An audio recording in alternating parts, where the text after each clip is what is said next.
Hello guys, good morning, good afternoon, good evening. Sorry, it's kind of late. Now this Chicago is about 2:41.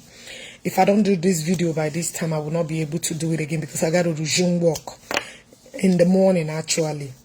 I will not be able to come live to do this. So I wanted to anchor this program because yesterday I wanted to do it, but I wanted to address some foolish people, to remind them that they're still under the toilet.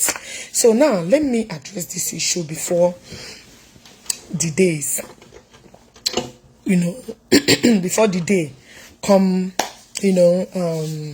affecting me. So Adam, I'm a very busy person. You should know. And we're on time. You want to go? And when you Ndi Igbo na something you keep repeating every year, something you keep repeating on a daily basis and it's not giving you no results, you're a foolish man. You want to go? Actually, wise people always try new things to see whether you feel what I mean. And any wise businessman do not depend on one business. You have to have multiple businesses to become rich or to become comfortable. That when you need you support the person. You want to go? Any wise businessman or woman will always know that you cannot put your eggs in one basket. And the business are here joyful. Because let me tell you one thing in life. I have said this time without number, and I will keep repeating it. When you open like 5 businesses and you said, okay, you okay. My dear, you're a dreamer. Makachi, you're a dreamer. You become poor soon. What I go? When you're actually the wise, don't depend on 1 income, 2 incomes, 3 incomes. When you're actually make here in life, you depend on multiple incomes in case things fall apart. I can hear some of our brothers now on Alaba, now on many places, business in Habokon. Some people will make it and some people will not. And some people will end up on about also here. Why some will keep going? Because you know why? They did not have their businesses only in Alaba. And they did not put their eggs in one basket. They have businesses in Alaba, in Imo State, in Abuja, in Kano, in Kaduna, in South Africa. You know what I mean? No, let me just don't go to another country. They have businesses in all part of. And not one business. Because if this one flop, gauge other ones to rebuild another. Okay, wise person share me here. Any messed up person got shake. Oh, it's Nyaka because when you high IQ, that person is a dumb ass person. Anyway, let me go straight to the point, to the reason why I just from no example. Now, please kindly do me a favor. I would like to share this video. I want to address Udele and the Verydarkman. These are the 2 persons in Jupiter here. Now, before I proceed, I will start from Verydarkman. Please share this video. I bagoliteli. Iman here on Facebook konalo. Iwatala. I bagoteli a little bit. Then I will, then I will start. Hold on. I'm gonna. Okay, my sister, how are you? I'm fine. Please share the video as you're joining, please. Let me.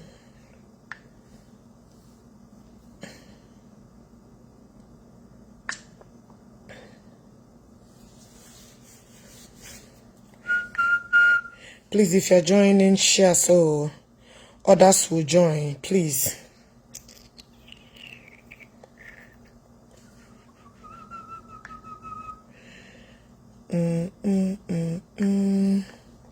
Mama, good morning. Good morning, my dear. Please share. Come what the mom got share some. Mom, Facebook is really dealing with me. All the kind but now terror to their lives. I don't understand. But anyway, we keep going. I don't know the Facebook if you don't man wanna. You see why I told you? I don't know the Facebook app when the man come now right away.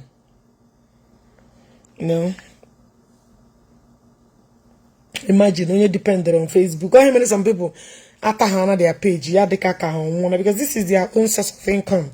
They don't have any other way to survive.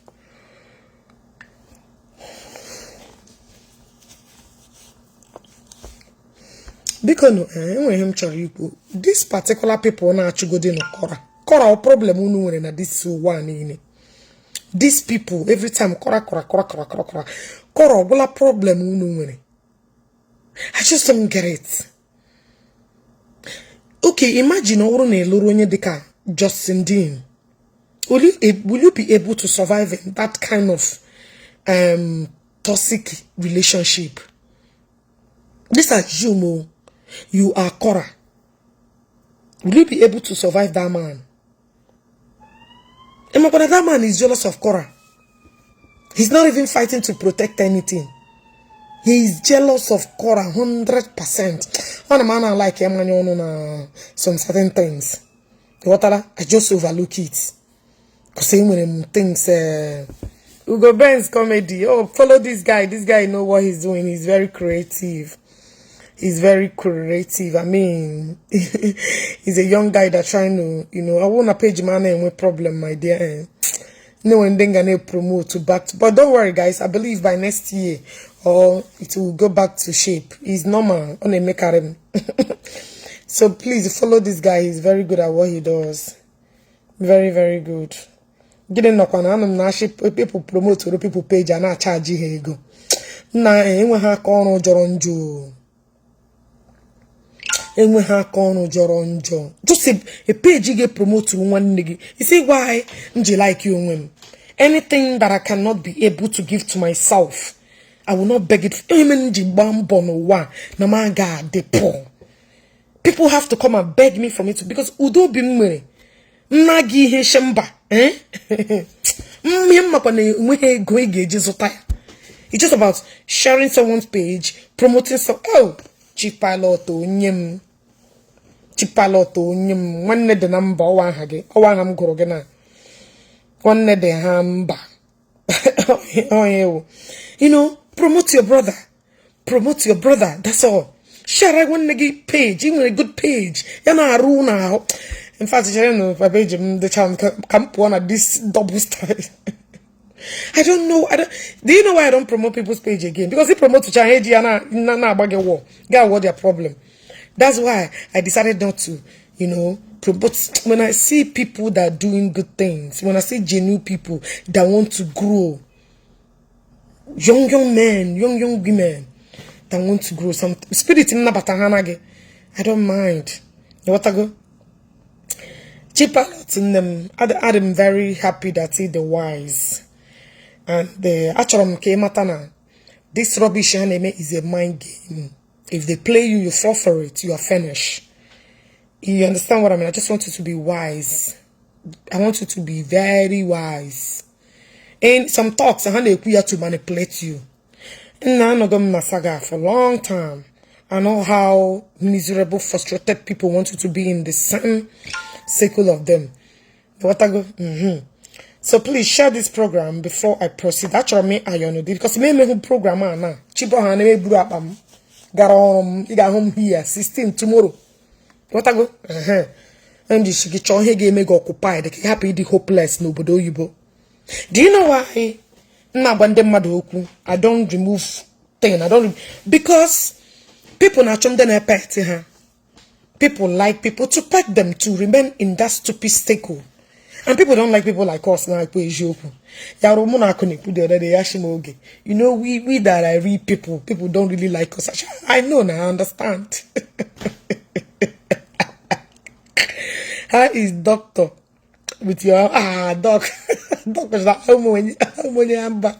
na gum dim all the man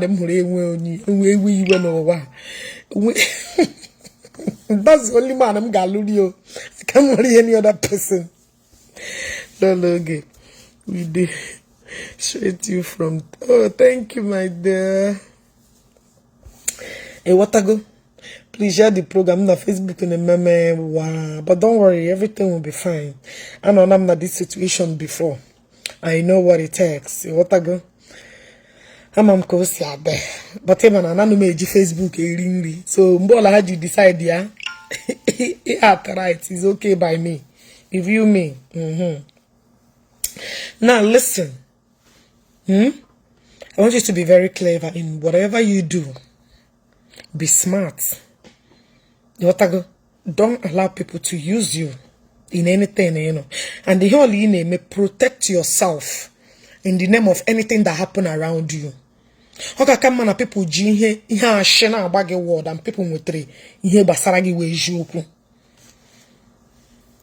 Let me tell you one thing. Do you know why I'm still the pain? Some people will come out and claim, okay, we finally brought you down. Nay, no way her grace, knowing that they didn't do shit. Because how that Ogechi keep going higher. Now, let me ask you, when you bring it down, will you continue to be fighting the person? Bring it down. So that's to tell you that they knew that they are useless. I just want you to reason. On your pataye claim more excellency. On your pataye claim more excellency. Knowing fully where they are when you are just give yourself credit where there is no credit. This thing is for you to learn. Use your IQ. Number 6. And what I go? In a reason how it's number 6 cigar. When Hende you are really, and that's why you are real, and that's why I had to, despite all. Of course, now you have to be real. Don't mean I hear Ige to pretend. I remember the reason. I remember when I was pleasing that bastard and I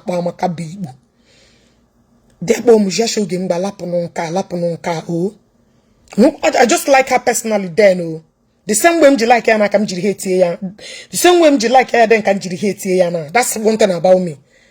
But I'm here wake me like this. I'm like you, I'm like you with my full chest. May hate you with my full chest. And at that time, that love when they born with you, I turn one to the same hate you. I know they hide them, I know they talk them, they hide them. That is pure. Okay, I'm my enemy outside. I'm just shaking down. Like when I was having issues with chief pilots, I was telling my admins then, behind on our warriors group. And I'm aware that. Do you know that I prefer Geraldine than Awo? They did not understand what I was saying then. My Bashana, listen. Oga krame manena in my enemy face yemu. Than inside. Ne tiring poison small really for me to kwame. You understand what I'm saying? Oga karamumma. Enemy within is the worst thing that can happen to anybody. Oga karame man nam face rigi mama that say my enemy direct. Mama mamja attack loge. Danny, when get the mama. You still won't kwame me at the same process. So how do you think if I discover I'm gonna like it? You want to go? Again? You people we are doing. You want to go?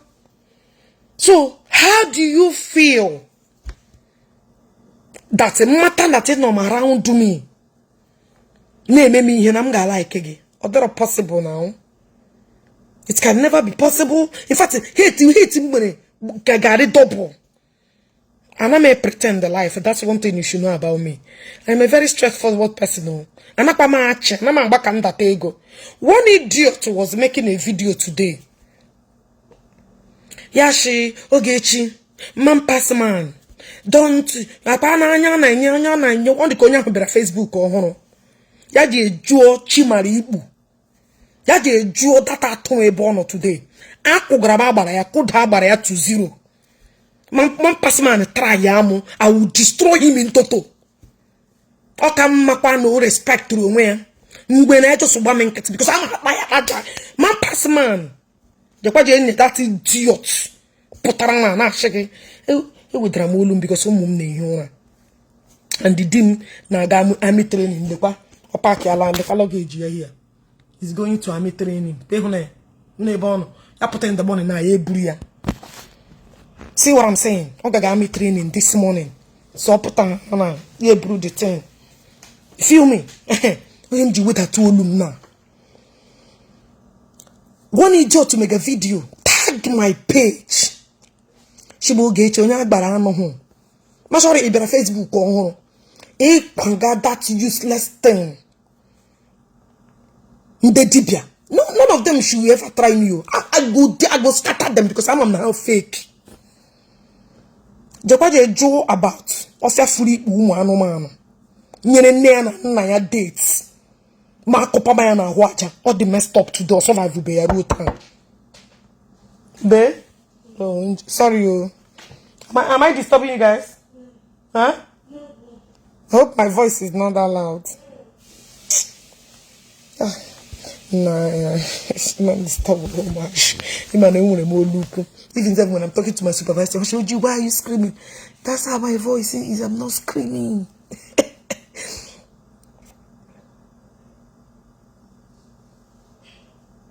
You want to go? So, give me a video. Tag yamu. Shan, ana Ishi. Oh my God, I reply all this shin. Bra Facebook will be hege Iri Ji Afro. But to bamje kuga endare lipe shirema that is hopeless. Man past man sent someone that I like so much, a sister from the same Mbanese. No be album. Nambikona happy yaka.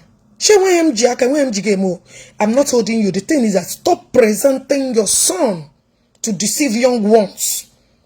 And leave that boy alone. Or I will be tackling that movement. Or I will be. What are you doing? Why are you coming over here for? I just need to get my keys. What are you doing with your keys this early morning? Huh? You go to bed. Now, what are you doing with your keys? Where are you going with your keys? I'm not going anywhere. I need to keep them next to me. Go to sleep. Now. Go to sleep. If I carry fond of this and I want one engage la.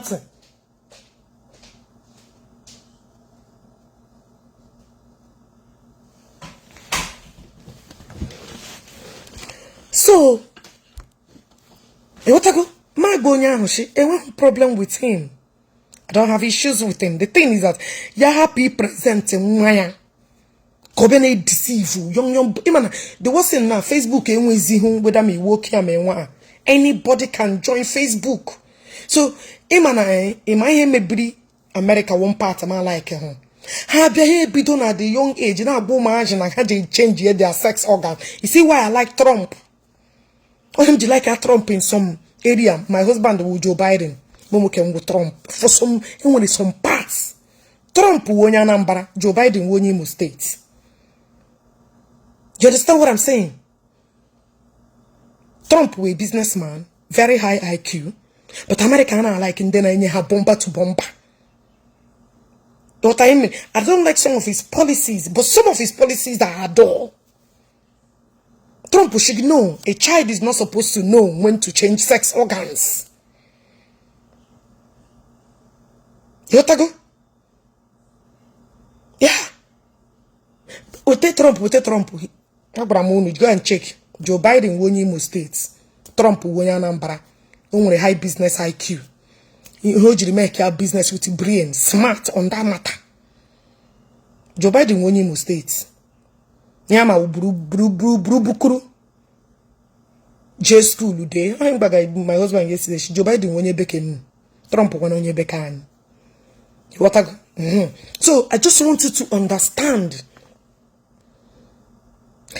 What only minister Roma na brain today is what they will learn.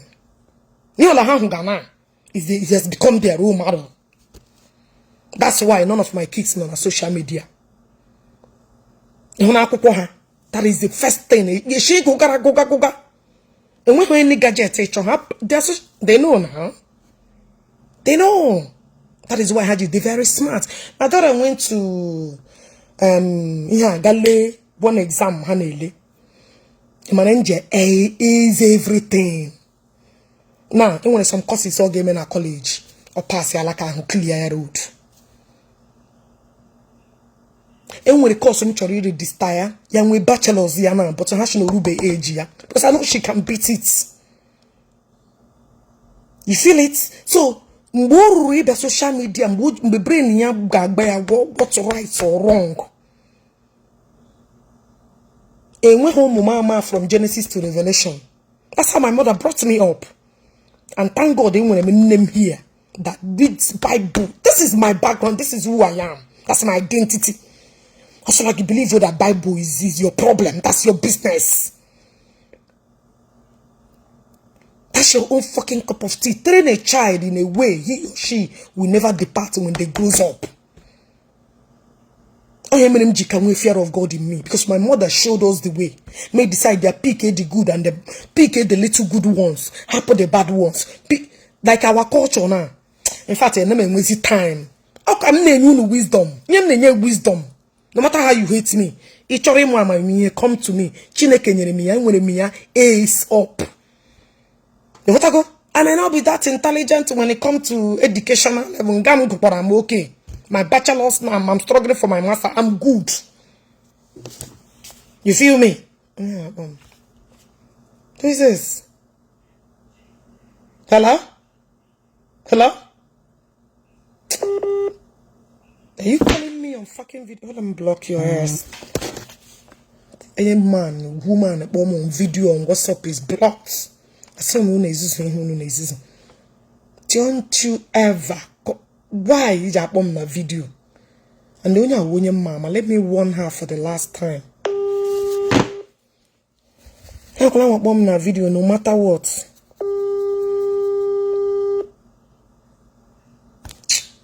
Let me warn her. Please don't call me on video again.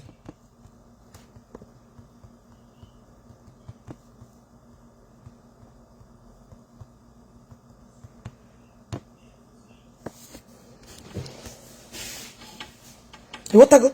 Imagine one guy and a boy Emeka. I should know in Nigeria this morning. Boy, I know that bomb. Actually, this is Emeka that I should save his number. He's in California that he has spoken to me before. Mashia, which Emeka? He called me. I pick up the call. I try to use your number. Like where Bobble today. Emeka, the call. So he called me. I pick up my call. Mashia, who is Emeka? Mashia, oh, Emeka, I have spoken to you last year. I just came back from Nigeria. Mashia, oh, now I remember. How are you? This. Yashim, how are you? How is Chicago? Sure, we are fine. No. Mashia, okay, how may I help you? Because I'm a man. I'm a man. Equal ma kachari equal feba. Ashi, equal kagafe, equal kagama. This side, they want to hold your hot sugar. Yashimo, na keka mmiri. Ima yako wacha masho can remember. Na actually be at Chicago. On one of these days, I got no problem. I be at Chicago. We have gene tournaments. Na actually be at Chicago. Masho okay na chota kwa nonye. Na chotam. She excuse you. How many times have I told you that I'm married? Why are you chotalam? That we are friends? Shall let me tell. Don't Oshim. I went through your page. The one that really caught me, Ndi very hostile. Oshimo, I went through your page and you look so sexy and nice. Sure, Mashi, okay. Thank you. Hashim Naga be at Chicago one weekend. Show you chotam. She have warned you, don't try it again. One more time, I try it, yeah, I'll block you. Hashim, oh, again, sorry. When I hang your phone, my block wire. You know why I'm telling you this? This is how the useless married women. This is how when you give people rooms for all, no matter how much na dem me boundary, any day cross through boundary, ma get one problem. Yes, especially when you just a fan. God na in rubbish. You see what I'm saying? When in politics in life, there is a why I will teach all these things about you. Have your self-worth. Okay, criticize the again any other thing. But anything Iji one, Iji no na do. Keep it secret. Some people can say, okay. This is me. Straight up points. And I'm a fake life. Mona give me guy here. And when a man, Mona Hana demand, they know the limits. Any day cross road that boundary. No matter how it is. When they may work in thinking. Walking kenke because such I'm checking my type before you start dabbing into my WhatsApp or man the one I'm on limits. I want make man jakare. Man jakare and the idea. Let it go cross there. What I go? Man, I'm back to which Emeka that you know, he said he live in California. How do you reach Emeka?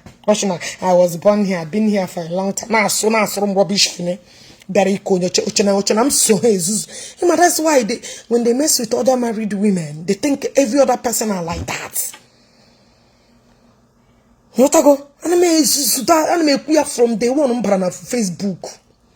Don't you fucking dare that area, my area. When I gonna have called that coca. Okay, don't hear some children who came in when here. Or walk, Wagamana get a shabby bedroom bathroom. Or love, working I love one, your love was on like a teenage homo. Or okay, I got a hapo. Or no card, I'm a home. Or okay, present. But me him choro. Get you without eat niggy. Eat bunina, a zoom like ya weep wine on a did. And the hour, yeah, and the lepon wataka, a be your tanner. Ya gele mani who no lemu. This gave us good patana my emboss.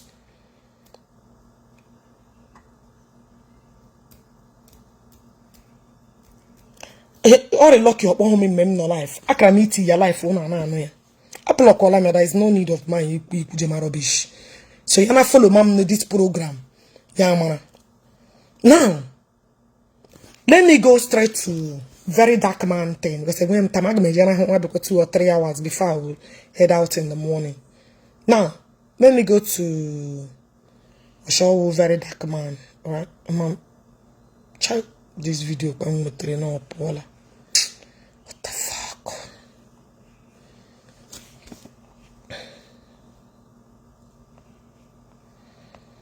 On he cap boga wumbule sijinge age wuri biyana ronro. E wuri biyana na ronro. Up and they so-called married women.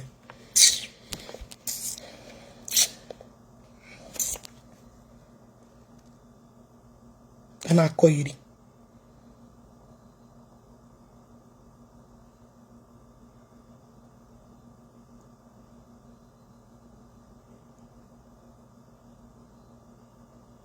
Can there be video? No.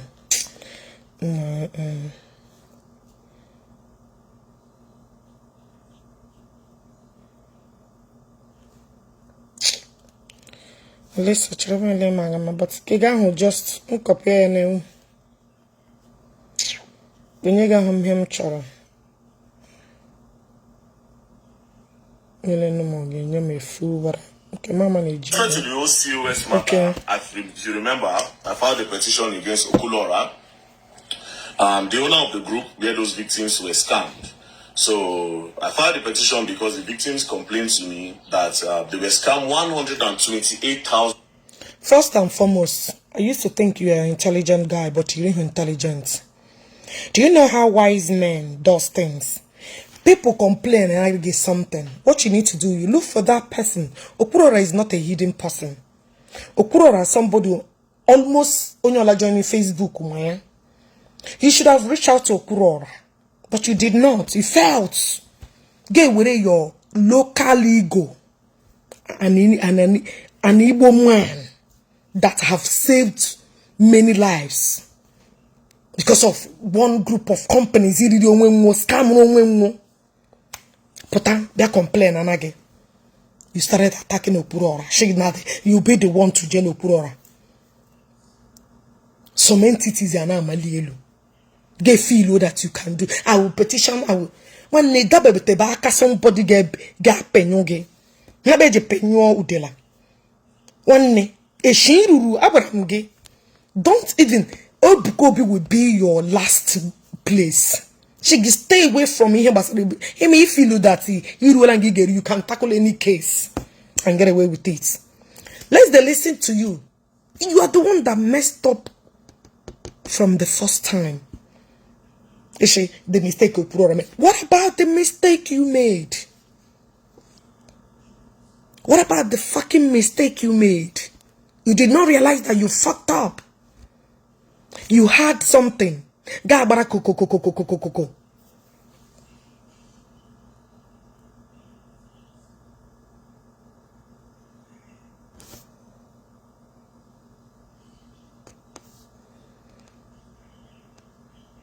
Also, I have petition. They just will see.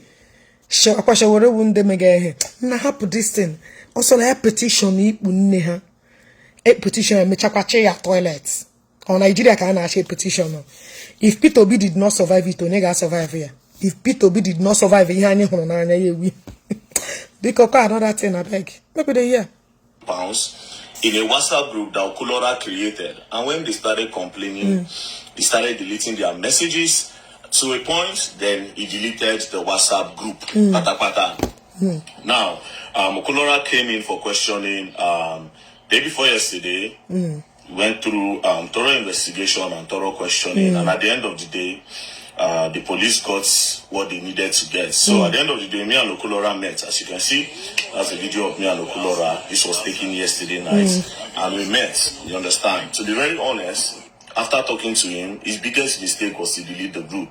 However, he said the reason why he deleted the group is that insults were flying and threats were flying. Now, the funny thing is this, right? Okwuluora, and I found out, Okwuluora showed me a petition, you understand, that he submitted to the DSS in respect of this case. You understand? And that's when I found out that Nigerians, most of you, selfishness and greed, now be a problem. You understand? Something happened to a group of people. Because group of set of COS that we are jubilating. What are you guys going to do with Verydarkman now? This group of COS members that we are busy fighting Okwuluora that now your man has finally disappointed. Oh,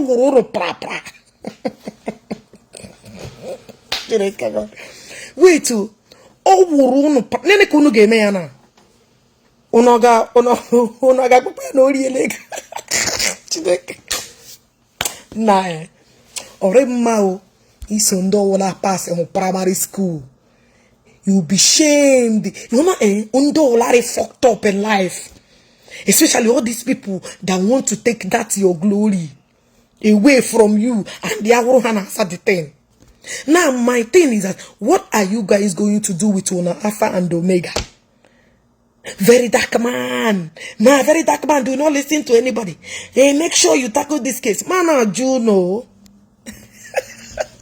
Because I don't, that's all yaki. I don't hear that. Oh, yaki, no bro. But man, Juno, you know, game is a very dark man again. This is very dark man, and I nego kurora the credit. Una chohen on. What are you guys going to? What is the next option? Where do we go from here? If I were owner, If I were owner, would you hear this some guy in the room? You go like that to una should be about to say in makane ne jesi to your enemy and a picture. Una go long.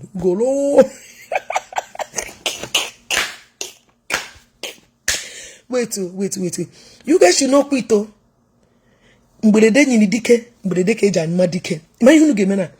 You guys should strategize. That's what you need to do. Don't quit, because if you quit now, you're a weak man. If you quit now, you're a weak woman. Fight.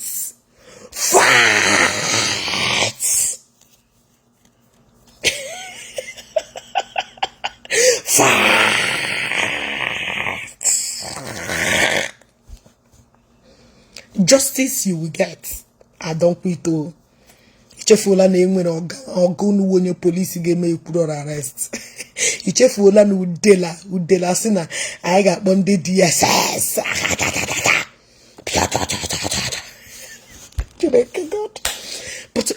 But a very dark man at least pano.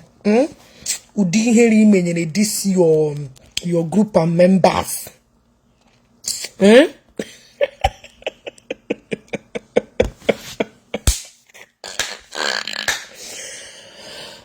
Where do you go from here?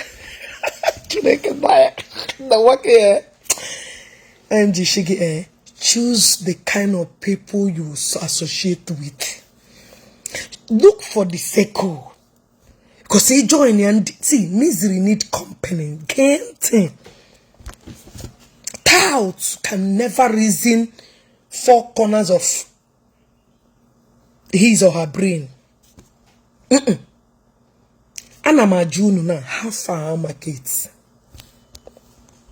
I chop them yes out because you shouldn't get put there until they go now. You guys should keep to your promises. You guys should keep to your promises.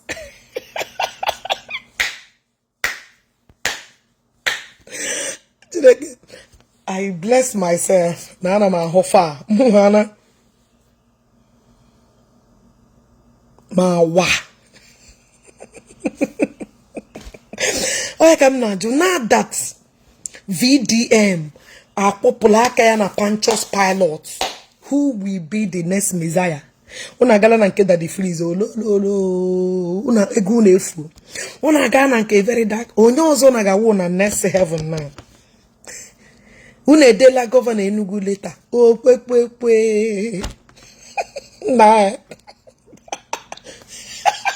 Una la continues. Hi. Nadesha pare akokola mo. Me sokola group of failures o. Ihera okola ka okwa public insult o. Okwa public insult. Make we dey listen. I walk hand in hand. Some people they go back. Go the spoil case. Okwuluora say in here say the woman where collect all this money. He heard that the woman was coming to Nigeria. He quickly went to go and meet DSS. That DSS, they are accusing me that I'm the one that scammed them. It's not me. The woman that scammed them is coming to Nigeria this December. You people should pick her, you understand, so that she can pay people their money. He now went to the group and told some of them that, see, this woman is coming to Nigeria. You will get your money soon. They will pick her up by DSS. Only for the people that he told to go back and go and tell this woman again. That we want to tell you something. You give us our own money, then we'll tell you what Okwuluora is planning for you. That was how some of them went back to go and tell this woman that scammed all of them. That went back to go and tell the woman the plan. The woman did not come to Nigeria again. She now paid those other people that came to leak the secret to them. You understand? Continuously, Okwuluora said he has tried his best. Me now only the petition I see. You understand? I saw the DSS petition that he went to go and submit. Okwuluora said he has tried different techniques, but other people goes back to go and tell the woman. Do you understand? That means a lot of them have been sabotaging this whole thing. Now, to cut the long story short, you understand? Okwuluora said he would do anything to prove his innocence. That even if it means that we sell all his properties to prove that he's innocent, that him is innocent, that he does not know anything about it. And then he made me understand that even the business that they are talking about, that they did not do it in the group. Those people carried themselves and went to the woman's house. This woman will scam them now. They will go to the woman's house for where she stay for London. Plenty of them go there, will go help the woman cook, wash plates, do this and this one. That was where they paid the woman the money. But they did not pay the woman the money in the group. So you see Nigerians. That did not pay the woman the money in the group. Now let me not tell you where it's bad. This woman now, nobody say she dey hide for UK. Then they see the woman kuru, but they don't do anything because then buying COS is illegal. And the woman knows it's illegal. So these people now don't go report to police. See where the whole hala dey. You understand? So Okwuluora on different occasions, he has shown charts where he begged this woman, say, Madam, you dey spoil my name. Pay these people this money. Everybody think we are working hand in hand. You understand? So I will say, for my own conclusion, I will say Okwuluora's biggest mistake was deleting the group. Before just leave all the old chats. You understand? Make it present to police, say, make it present on the last day, say, see the chats, everything. My hand no day. You understand? But I guess him, being the kind of person he is, he does not want to wahala. He said they were threatening themselves. Now why he say, I beg, make I delete this group before somebody go attack person for Suzo place. Now, at the end of the day, myself, Okwuluora, and the security operative are working together. You understand? So we'll try to get the money back for the COS money back to the victims. Also, I want to give a special shout out to the NCCC department of the Nigerian Police, the Cybercrime Department, for always assisting me when I bring a case to them. always helping me to fight. And the SCID area 10, those one at my house. Shout out to you guys. Thank you very much. And don't play. So, man, flu. Return their money before this thing go bypass like this. You understand? Just pay all these people their money because a guy go reach now you go the bear go. And by that time you go don't learn and you will learn the hard way. You know VDM don't play. So you better don't play. Else you gonna learn. Don't play. You are just saying. Now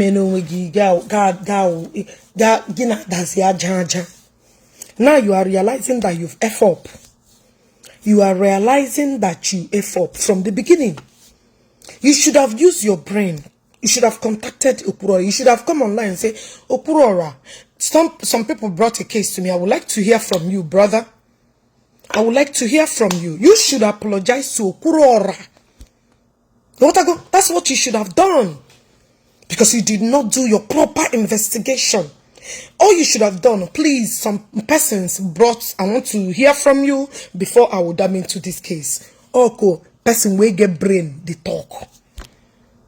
You just came out with your threats as you are the owner of Nigeria.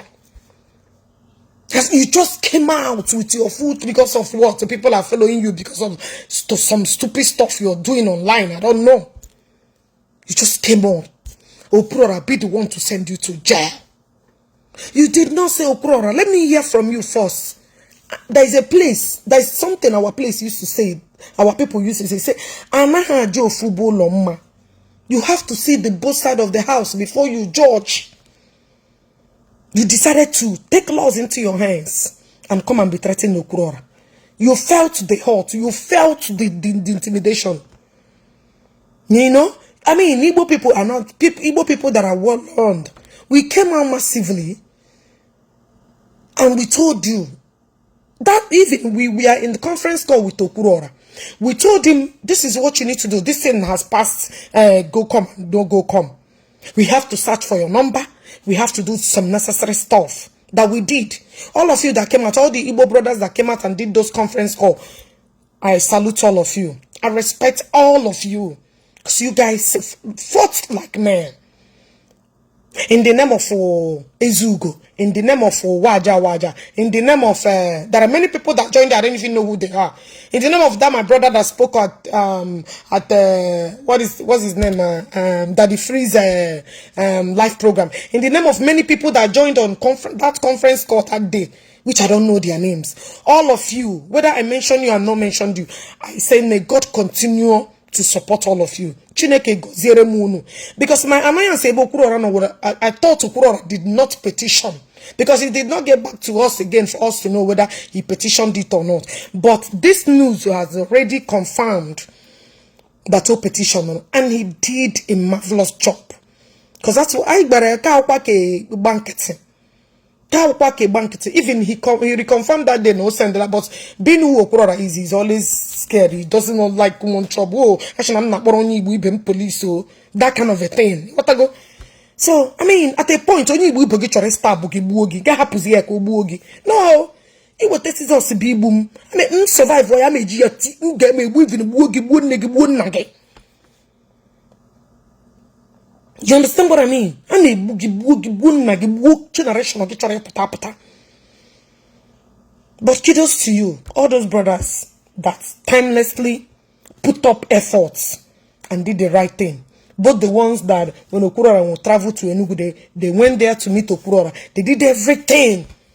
And Oga Patrick, all of you guys, maybe I didn't remember all your names, including the females, some of the female that were in that group that day. Hashem, God bless you guys. You guys did very well. What I go? You know, so let them go and arrest Madam Madam Flo.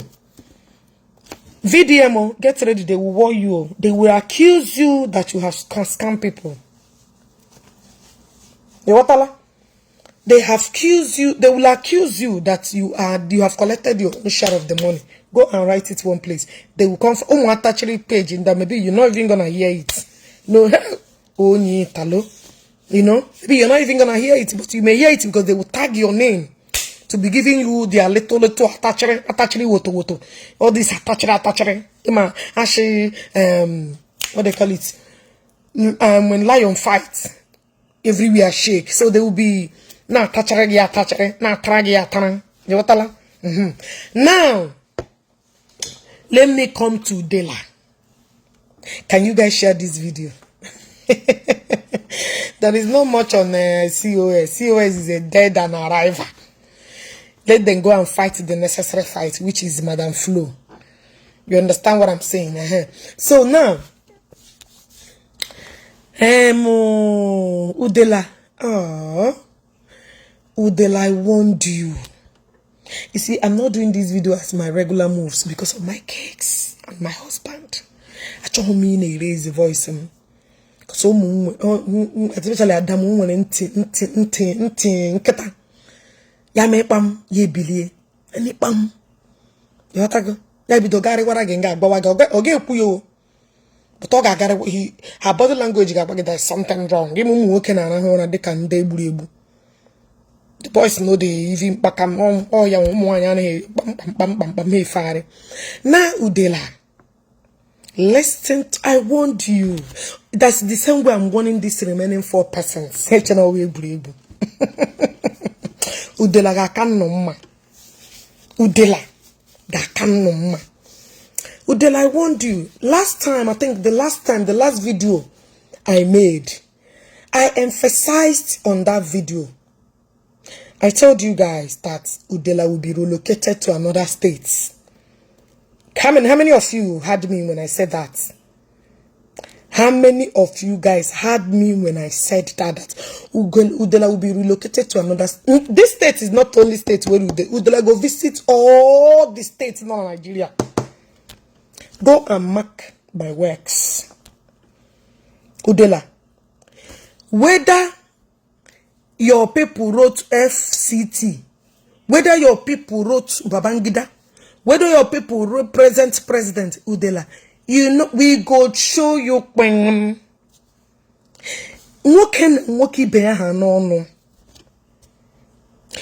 I want you to write in my next word. Let me have somebody like Ako in my generation, Ako Zion. I want you to write, big please God, in my next generation, I want to have somebody like Ako, a man who does not go back on his works. She owa yola. Can negin and nage motapa onye dika Ako in your life. You want to go? A man anaghị ekwu too much, but action yana dị too brutal. Mata ya asa akpa amụ. Ila ruola ga aṅụọ mmiri. You could have been in this position. Oge wakakali nni. Mata ya asa akpa amụ. Oge nwakari na-eme ihe Udele na-eme. Ihe Udele na-agabiga na. Ha shigi Ishi Udele like this. Ishi ya this Ishi monkey. I would do a picture in it, but I don't want to show it because maybe she will take the picture away. Udele, like, hey, with the current situation, chai. No, le put de la current situation. Ali akwe hone, chai. Ihu Udele, hey, I went to here because of some security reasons. I don't want to show it. Can happen when I want to. Udele, Jeva call the letters. Udele, look at what they boom me. Ash, what are you doing? Ash, I don't know. My heart. Udele boom me. Ash, boom me. I'm man. Masha, when did you guys picture it? I said to the latest news that Udele boss you way Ash, I don't know. My face is hey. Udele we trick. And when any trick that you will play, that you will come out. How should I not get a water? You know what time? And we will trick up. How should I not cry one down? Yeah, they call a fenty. How this nurse is now around. There's nothing wrong with him. Just allow him to relax. Yeah, the relax. I'm still in the prison.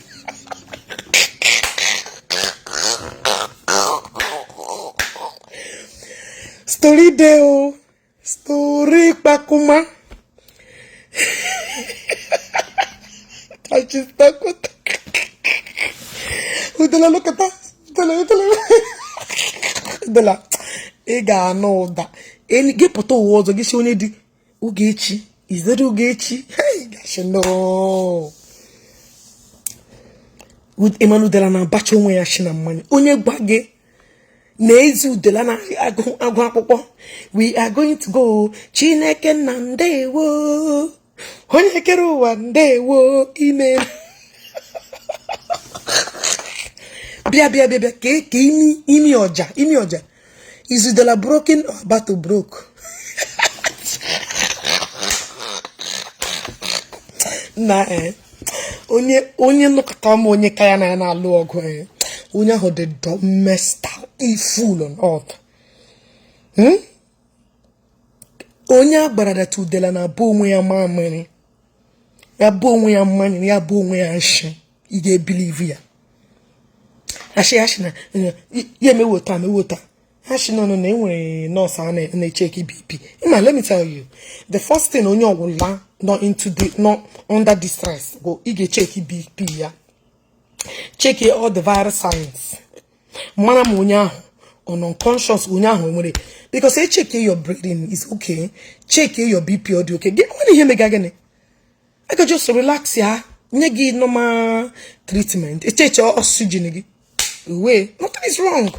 You can't be sent nowhere. Udele mechara everything no mere ahụ na everything is the normal. Agbafozuala ya fula de nunu. Ashi, do you take fula de nunu? Yes. Ashi, where is Otto Abuja? Otto Abuja is about free plane because nwa akọ free plane gbogbo beland ya la ya hụ to Udele. This is what I saw. Food na they don't know. You will hear. What I go? Otto Abuja deliver a fuller de nunu enye ojiri. Oh, I'm still here. Oh, I'm still here. Yeah, you are still there. You remain there. I told you. I didn't listen. I want you.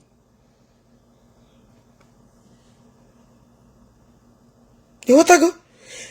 Udele agbara na aga loka go ojo njoloko. Your lawyers, those your charge and bear lawyers, gonna agbazi moto to represent you in Abuja. Sorry, from Abuja to Lagos now. Then I mega Lagos now. I do for yage. Only can do for to Imo State. I hate your hero. When I tell them back, the next place should be Imo State. Imo State because only choba Imo State ya will yakelo. How many of you want Imo State? Imo State jinde ụmụ ibe ya ala. Is it not the best place? You know, Zion everywhere. Oh, you're doing the bad. Zion, no Imo State. Zion, a branches. Even in America, Zion are everywhere. So who are you fighting with? And the first thing it's not only Zion, no. Petition again hakaja. People are on your case. People image on me go.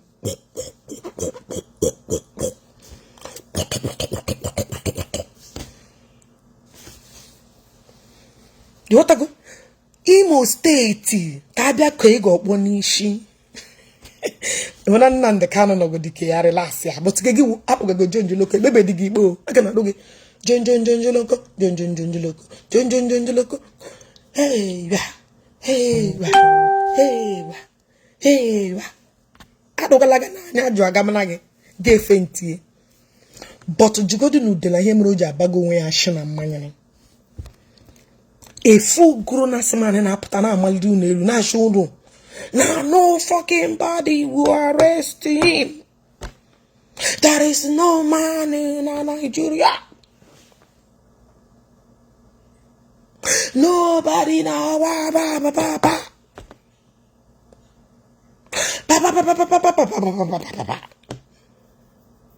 Imagine 4 people warning. They know they hear. Oh, now so they come here. They tell you say, "Akbabaramuna ba." Akbabaramuna. Imana hechana na abala hankati na lie. Malai, Ako can make good business, you can distribute to good, yeah, he's busy, but you guys will get it hot water. Oh, moi. You're not rest. All of you that we are clapping for Udele, right on. Right on. Right on.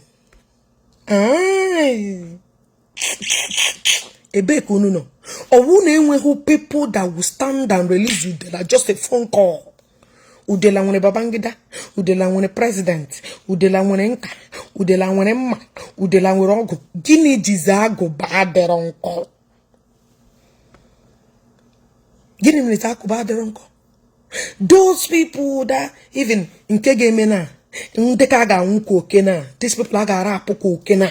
Ka unu sef ihe eji etiga Udele nwedere enyi ya nwoke wu showere. Enwedo onye ga-anụ about ụna. Kunu self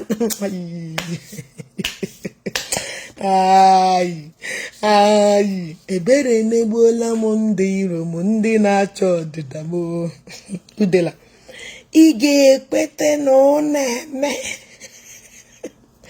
But my problem with Udele, why you jere bashing? Why you jere bashing? And then the funny part, they did not clean it until Udele enweta onwe village aka clean eshia. Okay, now, Bami, another Ishi barana. This idiot, Nkash Udele is not broken. Udele is about to break.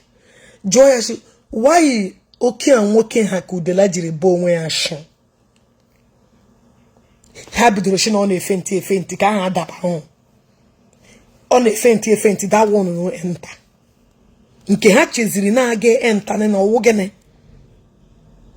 Obidoro bama onwe ashi. No, Udele age pacho onwe geshigite age clean ya.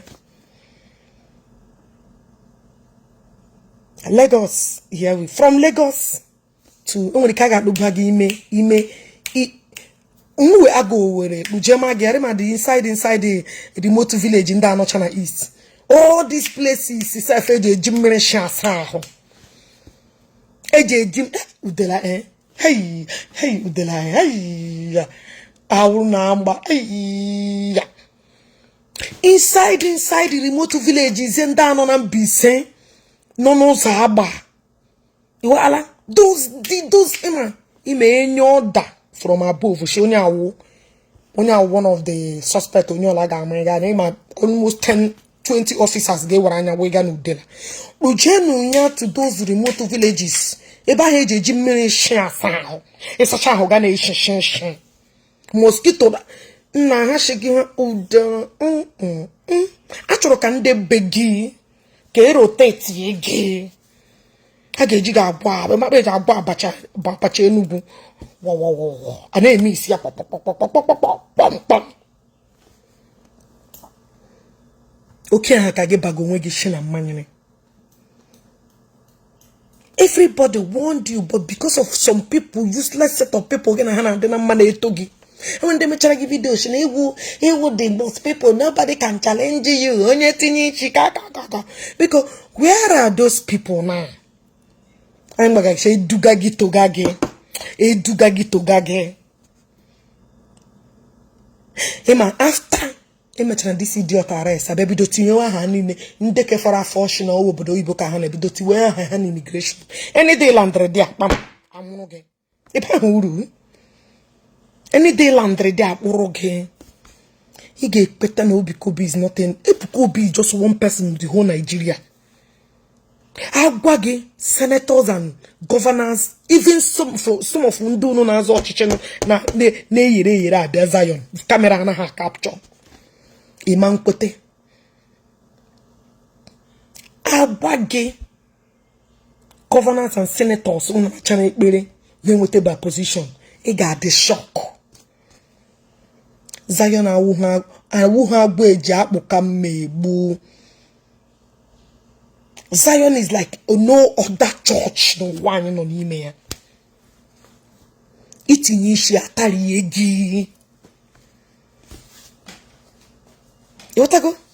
It's not all those people who say, this person didn't, this person cannot talk, this person doesn't talk. Bible shege bahara, you preach it, you drink water and shoving it in your ass. Eko rich chan na bichi regi, ge were vitamin C, nyai regi ya alaba. You understand what I'm saying? Zion awuhu anyhow body. Eating Ishi yatariegi. Ndedi besef keha gari la they are going na kekana gari. You want to go? All this ndedi be na no the more you look the less you see. You want to go? And I may me here to and my unu na my platform. Ogechi like that very karuma da mom pasman. Impossible honey na bed now gone millions. So now I never see anything. And when another one get post very soon. Another small boy get post soon. Happen no man kanya kono shimba. We're gonna leave them alone no shimba. And that video is going viral because you guys know that I'm making sense. Hey man, I'm maybe not uno. Unto like this una bagarewa. Una achare man. Imagine an idiot to say, Ogechi, we pack and a man pass man or one. Man pass man in my pem. Ya me pem my tilly, I'm jitili, chimari, arebe chimari bunona. Or chiefly unea from on my bonona. When I dealt with Chimari Ibu. A lot of people who know and they put Dibioku. Onu Nina Nashambao, I want a Dibio gaming car. Up Chagarame up, Nan and Nagam. Now one yen down in all Rogam, and you go her dates. When I'm going to people are matter and weekend on Ununime. That's why you guys say fed away. Umu be that coolly unu. Can I could oh. Alola munu ni nogo. And when who dear buneti bemnaroshi. One who daroshi man who go tan. And I'm naroshi baga. And I'm naroshi bottle. And I'm naroshi South Africa. And when Monday as na how one in me. Hey Chana mona their thing. Hey man no. Even Aroshi, please. I put the one here. Complain I had too much cake. I had to go be immune to Aros.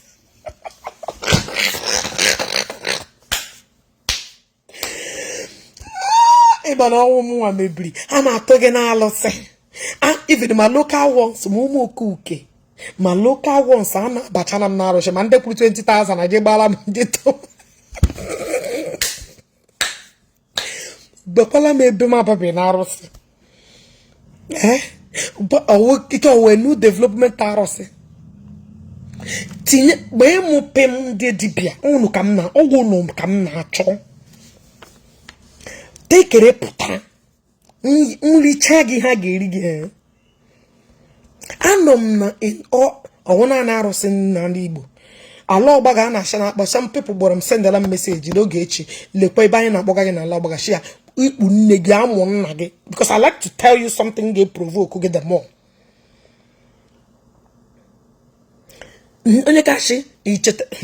Oh God. Bamu ngega ngana li buaro sega Ogechi dia. Ma local saga anom naro, she senior saga anom naro, se mwana madu anom naro se. And you show those things are fake. It does not work. They are all fake. Fake completely. Those people they depend on it are stupid. They are useless. You know what? So they are losing memo. And we body Inzorochi Maribu and on Nigeria can maybe annual that's useless abona money. Yeah, I watch him like this man I pay my money in the illusion papa. Chinek is royal. I can meet in chacha now. Him and I bone in a weekend on these things when I know they believe her. Ejiri, he abara game making car brainwash gande bani, brainwash gande bani. Gia that's not scam. enwere nke ọwa na-akpọ ọshụna aha ya nwoge na nke m posturu dị ọ na-eji ozu ndị mmadụ because our people don't do things properly. Let's assume ozu one of my relative no dear my dear. I'm a dog at the man. Next time I share with ozu ndị mmadụ bịa gwuo 419 oge egwu. Yotago unu na mmadụ kwari ọnụ unu sharọtị. My dear, whether I'm a camori or chamori, they can't do shaken. They see, I win what chineke. It's a Obama name Bible. Major Godigi, you don't have no fucking rights. Ega consult to Onyeke Humone. You have no right of that. Major Gi, Ega complain to another person. Let's assume. Now, let me give you a simple example. My mom didn't do. My father didn't do. Magedendo, may majorgy. You know the right place to come and complain is my mom or my dad. Gaga to my neighbor. Because you know that's all an elderly woman or Orule Motalim. Bele we complain. Neighbor Munayana Hipuku. Neighbor don't believe in his or her judgment. Neighbor Munaya Denma. Neighbor, you know that I don't respect. Gabe Burumu, gonna complain another neighbor. Are you not hopeless? How can that matter be resolved? What can the neighbor do?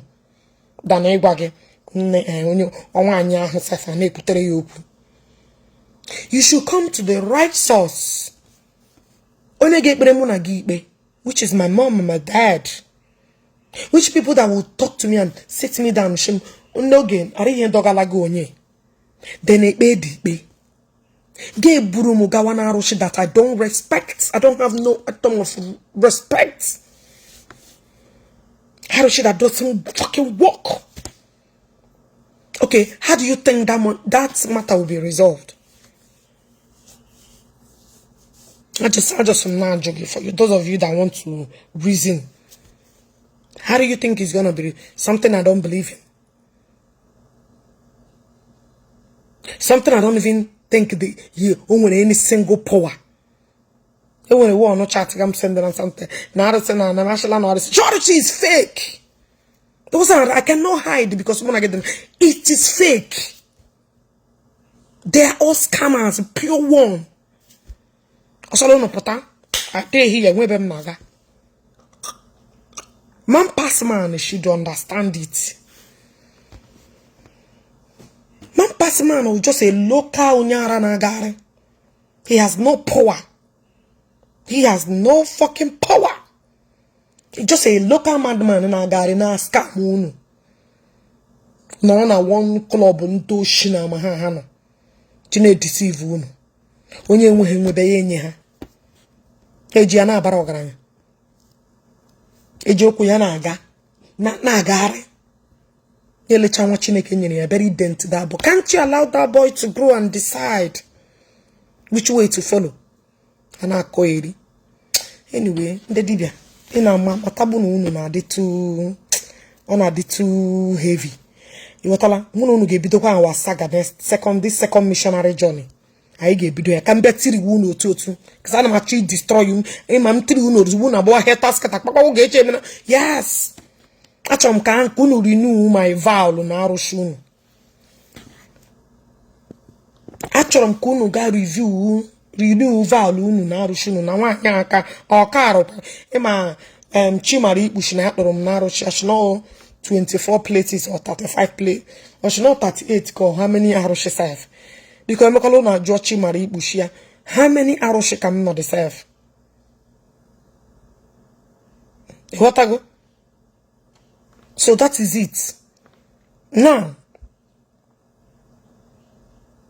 Udele, please, abawolo nwegi mmanyere na shi. Abamono nwegi mmanyere na shi. Nge ino na remain there peacefully. Surely ihu eligbo anya ga ma na eji ndụ gị. What I go? you will be, I got convert it to Zion by force. I got mana Chineke ne. Nga agi no ke ga no visit Jesus. I ain't no problem. Okay, you must visit God. What I go?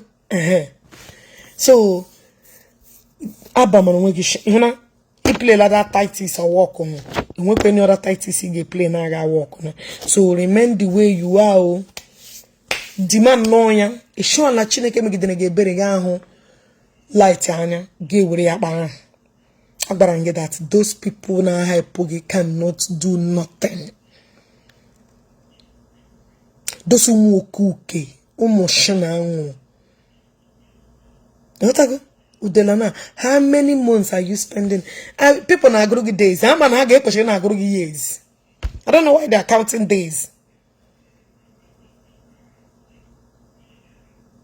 I'm not me na agrugi days.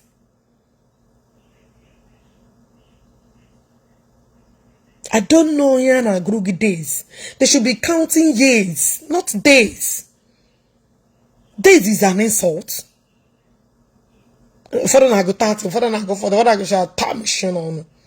Pack a geja aguru kunu very soon.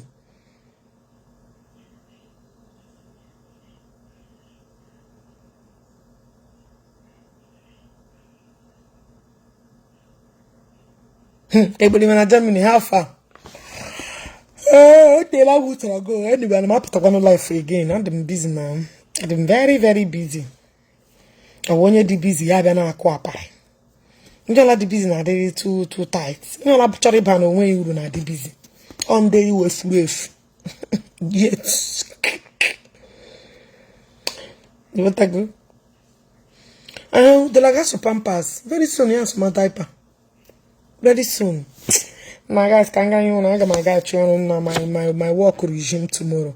Till I'm cook there till Tuesday. 16 till Tuesday. Bakam. What I go? Sometimes when I have double maganana. Some of my like every 2 weeks I'm a humbo check like this. Get a legacy. Chai.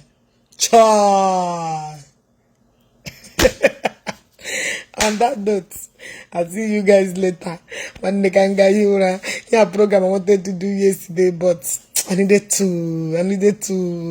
you want to got some started on my tongue. Share that when Nala Pugomo na desert. But you are jumping on you won't know Omenala. But you won't know Omenala.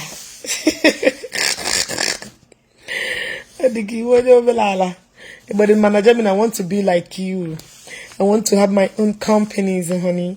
Maybe you know that now Gogi, the youngest Minodian obodo Igbo. In a Gogi, I want to so much on Kaimwe here. What go?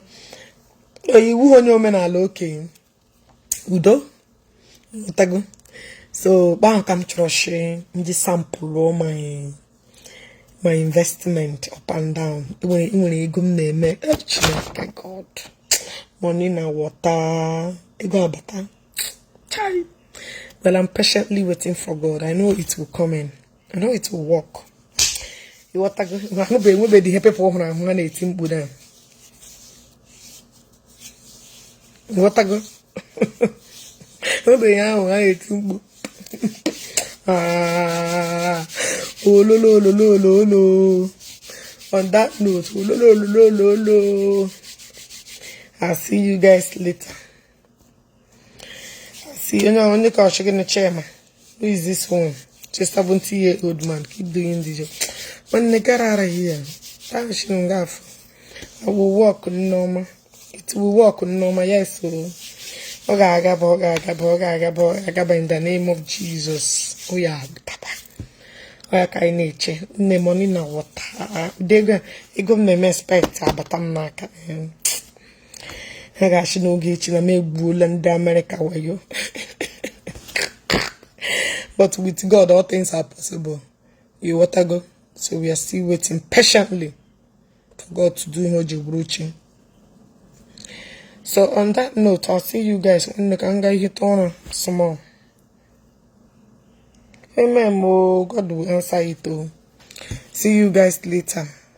Good morning until good morning. No, I'm my papa neck. They won't. They won't come down here to I'm come out with them where I go to the training. I did the training no ruler.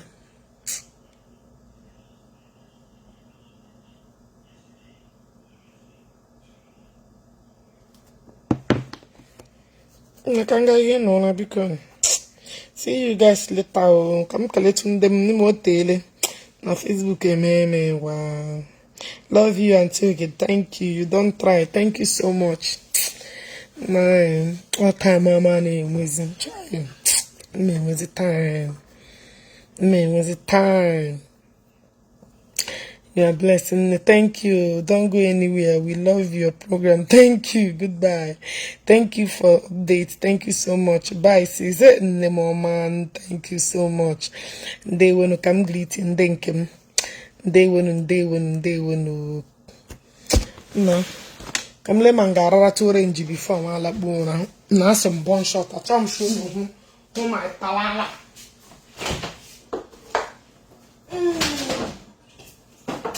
I'm to range you before labuna.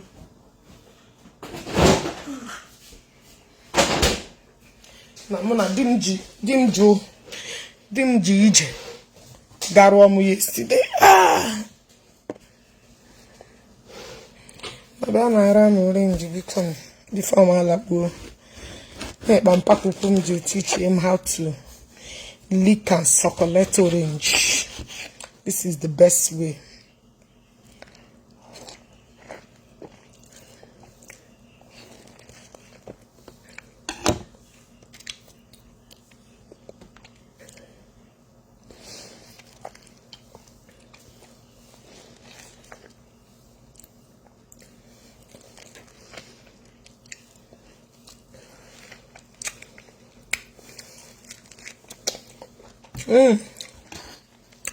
Omenala magalawo.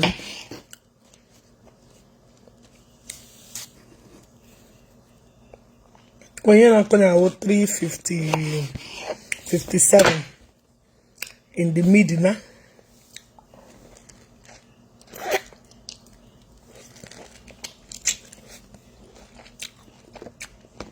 I went to the back hot member. No.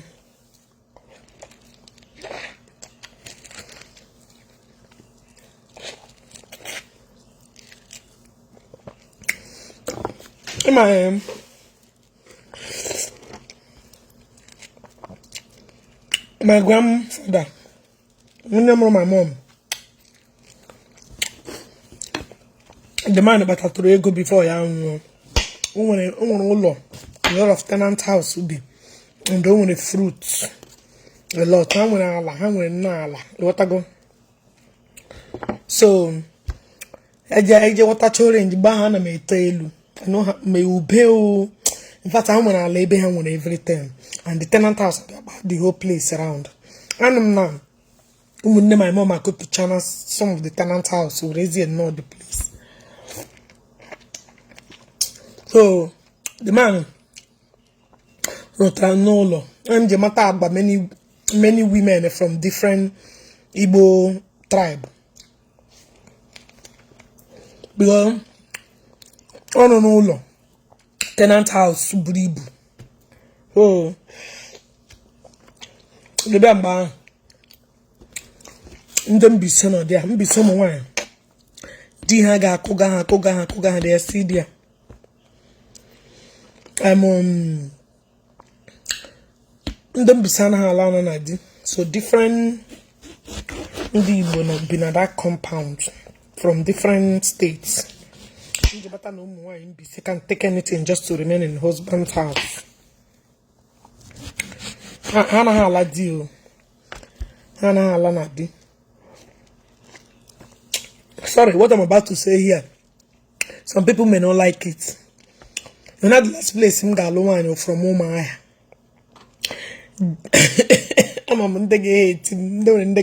Don't say that. I got my luli one Omaya. Lie. No way for me. One Omaya, no way for me. They are no go area for me. I have my reasons. Stone me.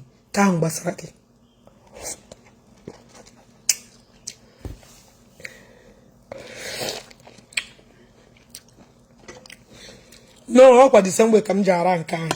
Just the pattern jara orange. Yeah, but it is seedless. It came with seed. Why am I? Obi Hana Zoo. Why am I a Maggie? Work a hammer hand. They are no for me. Okay. I hope they move. They got lose more gonna. But that's true now. I best it. Oh my. I best it. It's not part of my. I got my look on one number. I got my ludi number. They will come for me. I know, and the moon had the number. One of my lot of friends, the moon had the number. And I'm mama. I'm waiting for them to tackle me. But that's the truth that my people don't like somebody like me. Talking me, another place I would marry. They are one of the best to marry. Mbise women, good, but their men, no go area. Now, like, my darling mom is from Ogechi. I'm going brag. Moi, what give you joke?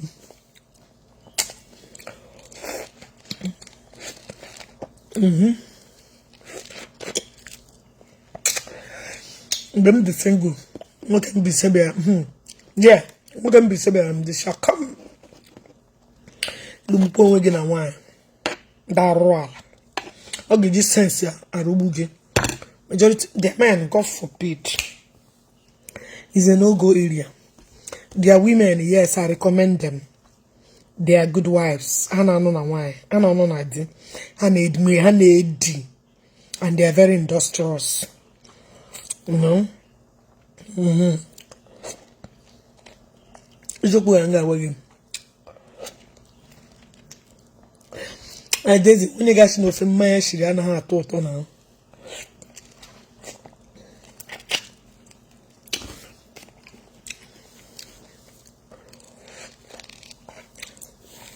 Girls are good. Don't him know. But I know we're married.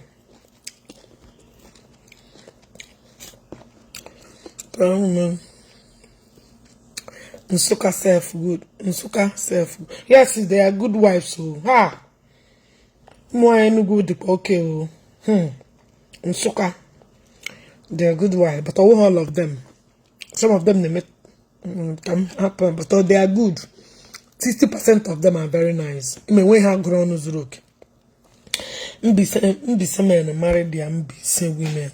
Well, if you are not from Mbise, sorry for you. My dear, go marry them and you go hear them. But their women, I recommend anybody. My many people Jabara also their bride price and that kabaka, that stigma kabaka nyere ha na ihe mere eja ashege hu na onye mbise gi buzo gbuo ya before gbuo agbo. So that stigma can make exist now. No ihe stigma and that stigma nyere ha then onye oleji amara ha na ha wo. But that's not true. Their wives are good. Their women are good. No. I'm not going to say much about them. I don't really know much about them though. But Anambra is good too. But you know what? Anambra will make you.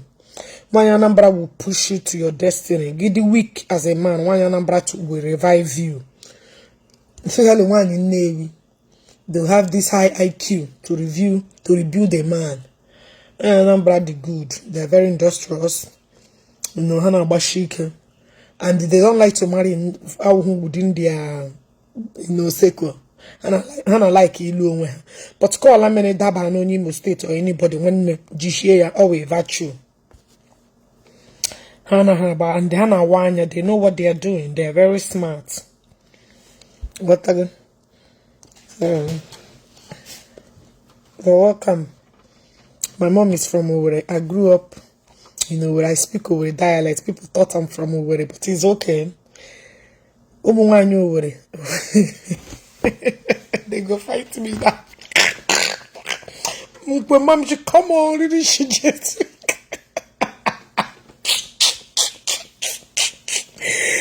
Mom should come on, really she just Zurike.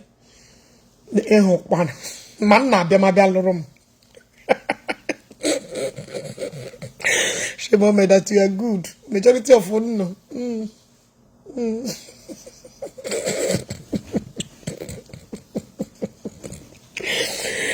But where women are the most beautiful. The whole Nigeria. No.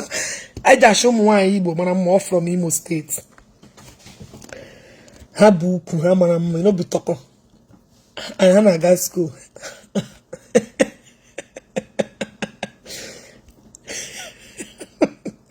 No, no, pana deal. You want Choma Davido. How we must state. Can you not check and cool? You are always careful about that.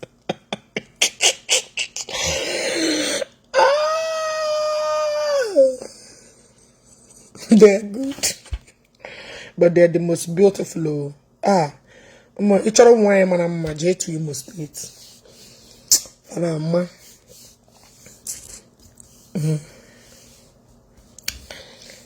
Okay, one Anambra girl are more beautiful.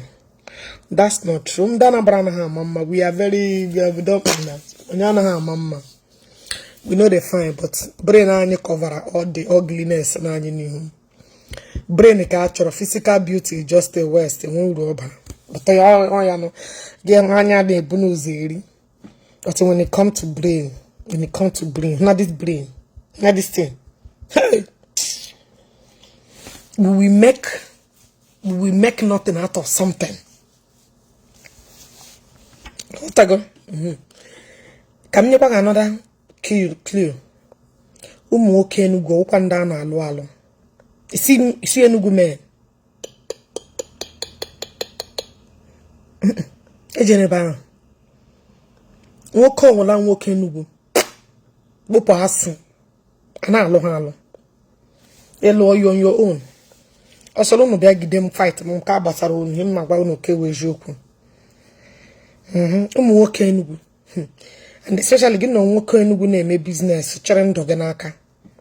Chere your life n'aka unu nde na eme business ike. Your life or their money. They know they play. They know they play. Nda obi no hanazu. Obi no hanazu. Enugu men.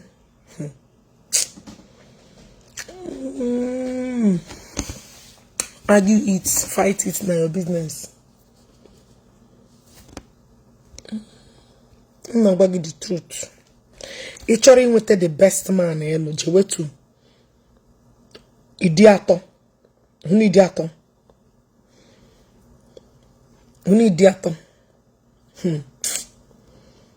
Both idiato north and south, they are good. I'm not going to the truth. Their wives, number one, on top notch. Their women, number one, on top notch. True. I'm not going to kill you. Don't go sleep. Sleep. I won't go sleep again. I cannot attach it. On the Enugu man, you are right. And him na gunu gaskia. I won't right about this man. True. You know, be talker. It's your bolundo.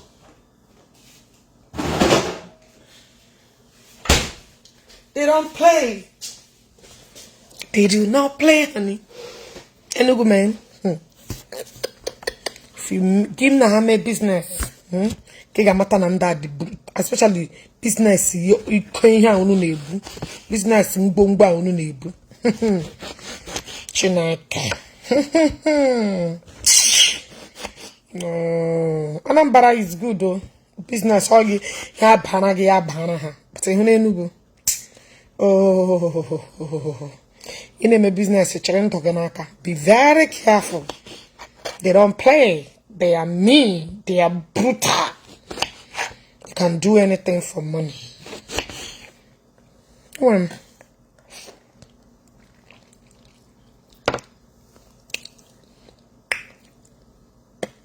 look at one.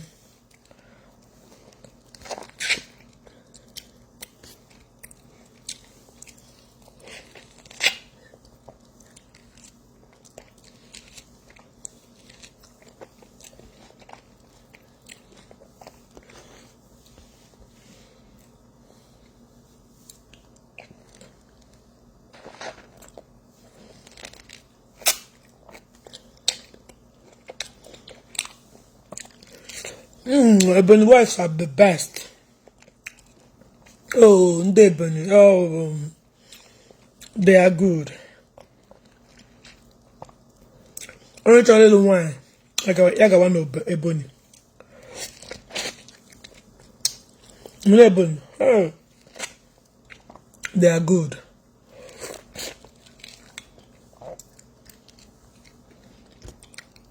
This orange don't they hungry me. Oh, come Sheria. Okay, on that your project in Abuja, give me contract now to supply you the plumbing. Finishing now. See command.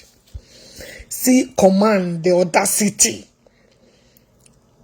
Hey, need where to go to. See how they command me. Hey.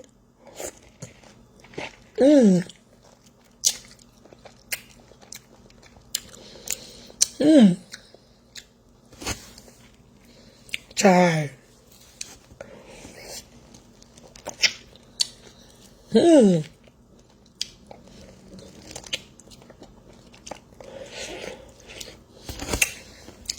Get go to your command did not be here.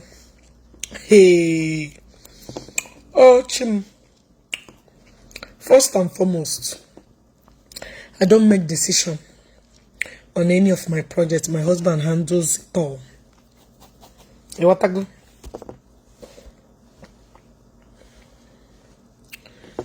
Yes, now you are my one and only sister. But my husband handles only now. Kwema. Go in details. And my dear star lose when it comes to here. My husband is again. I got back here. Okay, I want again details.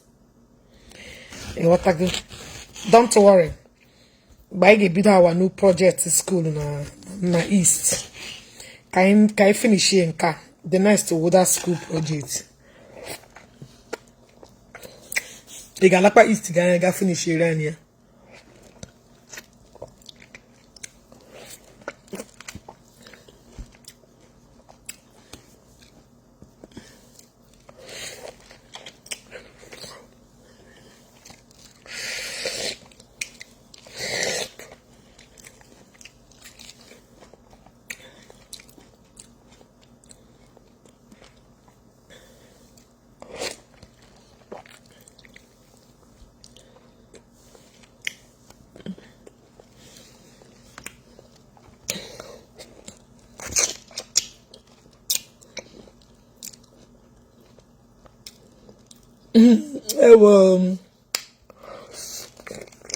Oluchi, how are you?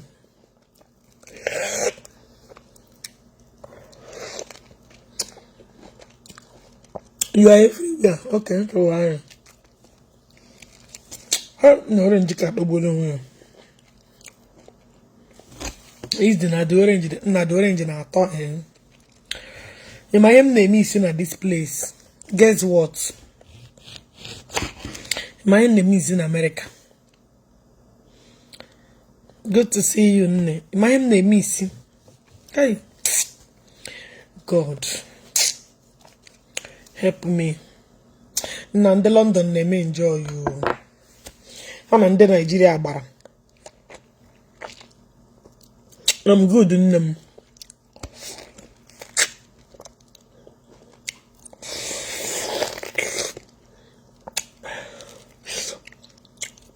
Njana thought.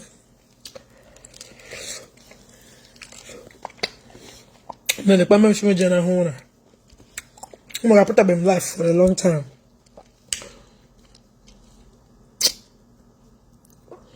I saw the like my dream begging for food.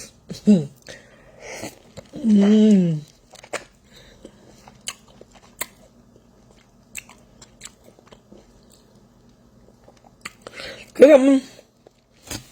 gonna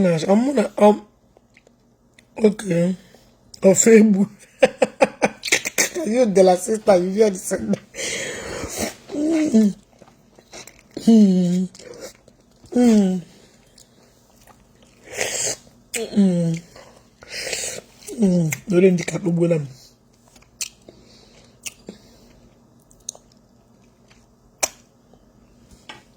Yes, so you have not. I have not do what? Yes, I have not been online. Yes, my dear. Nah, only learn about can choke man. Come to tackle the game now before I corrobation on Facebook. My dear, project I Jinaka. Hey, yeah, man, over the mother garden is every overtime counts. Yeah, water. When you're already occupied, it's busy and is lie. That's one day around here the part-time work. But like all a girl in mama Nigeria, then is and they have to make it until how about 50 years no, but how old that people brain in a jikan haneti. Ah, what why am we property? Ah, what log I got it even does. She went and snapped other people's house. Imagine. Imagine. She went and snapped. She went and snapped other people. I can go to any place now, video and show you. Even when a poor man begin to analyze he got battle for the rest of his life. Hey, what I go? Yeah, God die his fellow poor man. How a man analyze the thing I'm not going to hope enough for. So how much analyze Obi a to her small. Obi a to her small or relax. But the reality is still that. Here in a criticize this person is the owner, which you know. A poor man who hear guy like this. Imagine a kubanego. Ubunye check your level here. Guys, how they come.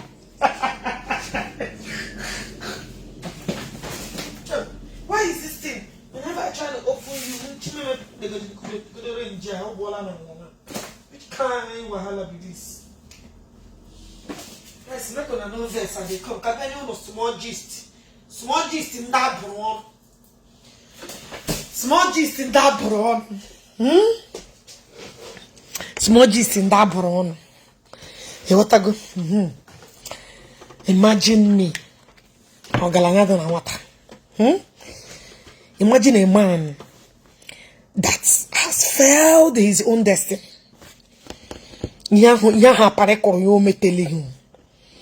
Other people are naming. They no go believe him. They go come. They analyze them. They give themselves comfort. In my misery, gather one place. I need comfort over here. Because in their next generation, generational to come, they no go fit. They are very confused. Now, hey, Neboromo,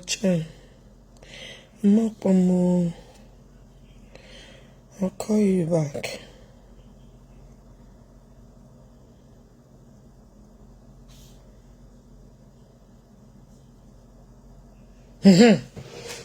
Le, yeah, won you. Here, my husband up there, Dr. Gucci, when I'm here. When a uniform army.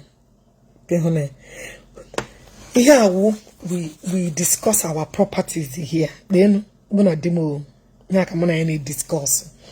And somebody after Shigi, okay, go somebody go video house. Hi.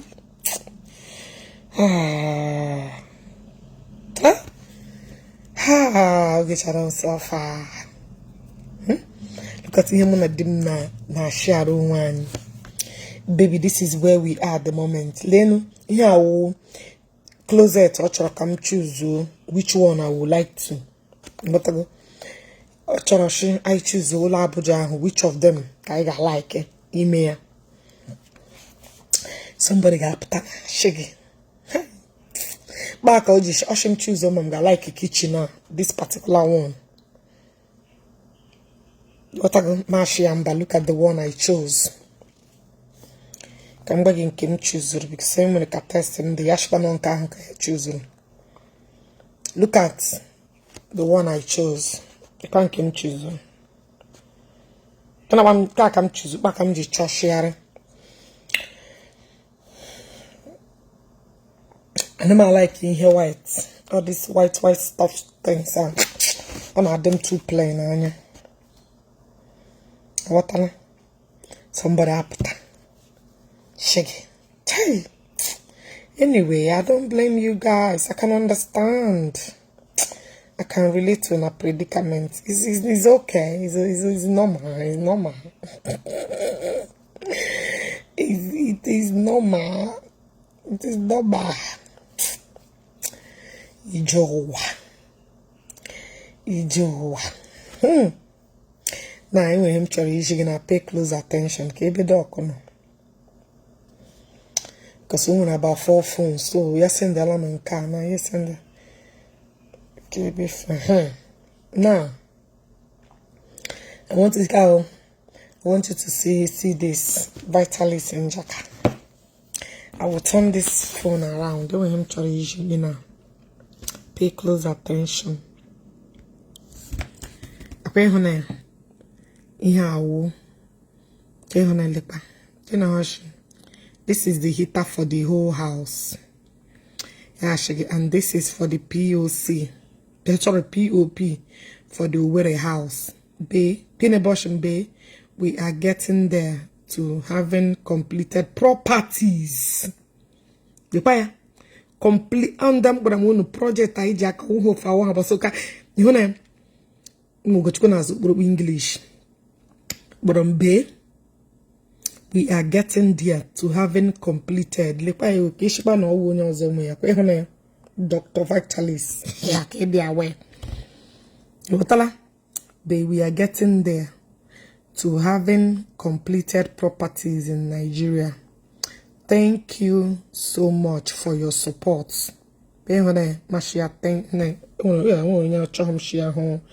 Account here, but it's okay. It doesn't matter on my account. Still remember my account. So okay, they are aware. For those of you that have now console along with her. What I go?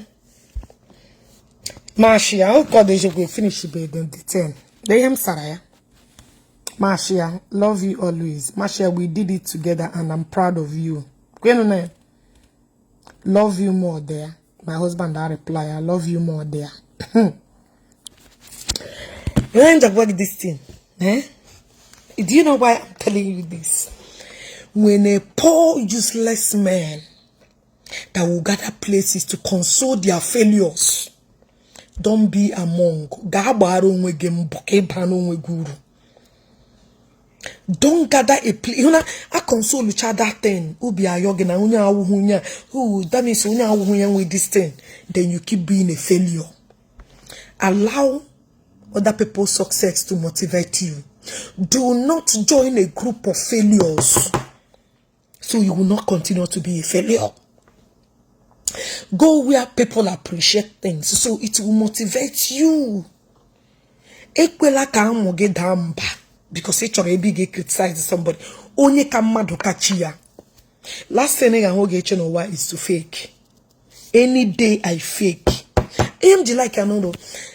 Yawon fake. People could have come out and decide to say, oh, this is our property. Oh. Where are you going to hide? Where Facebook is everywhere.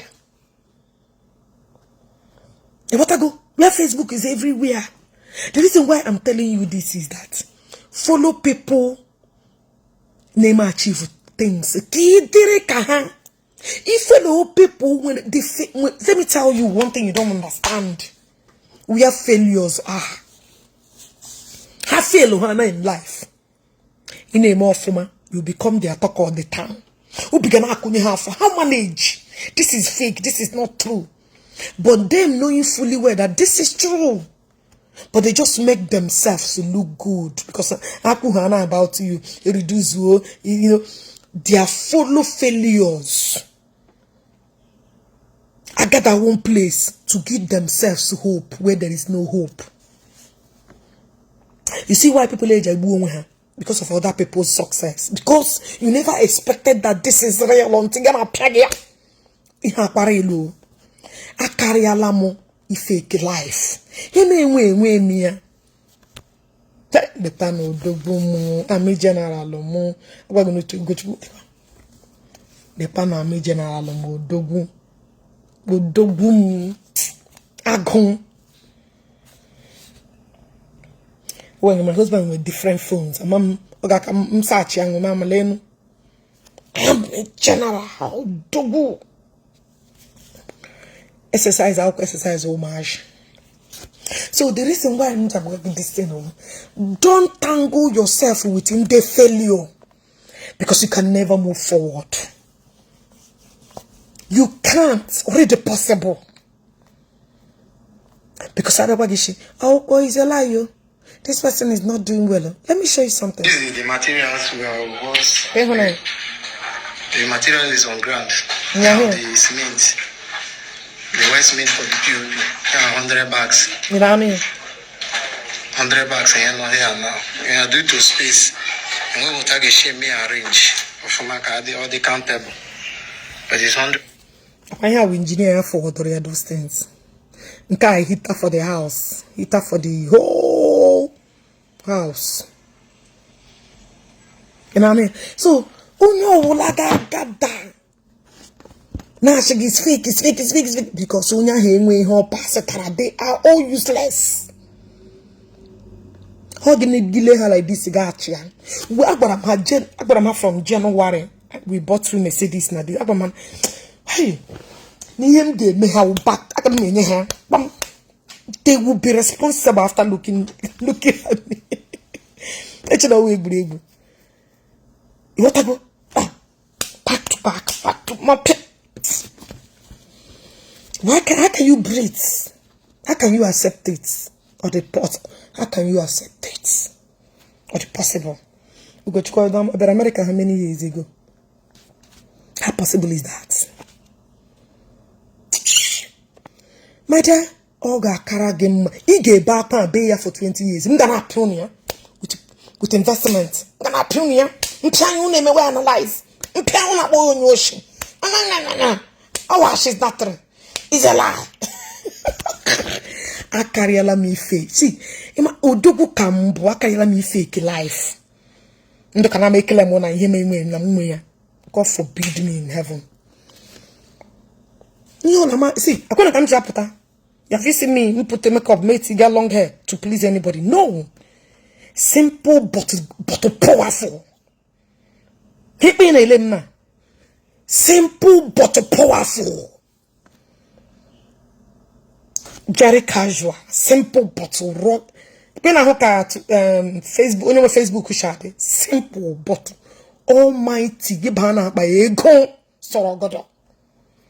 Nana make artificial look. Oh, I'm expensive. I wear this. And they don't get shit. They don't get shit. See how simple they look. I don't even care which makeup what it concern me. Ishi himself and die and what the self warrior gorimapa. But to me, he's on what a crack, and as one. Camera no put open. Camera no open.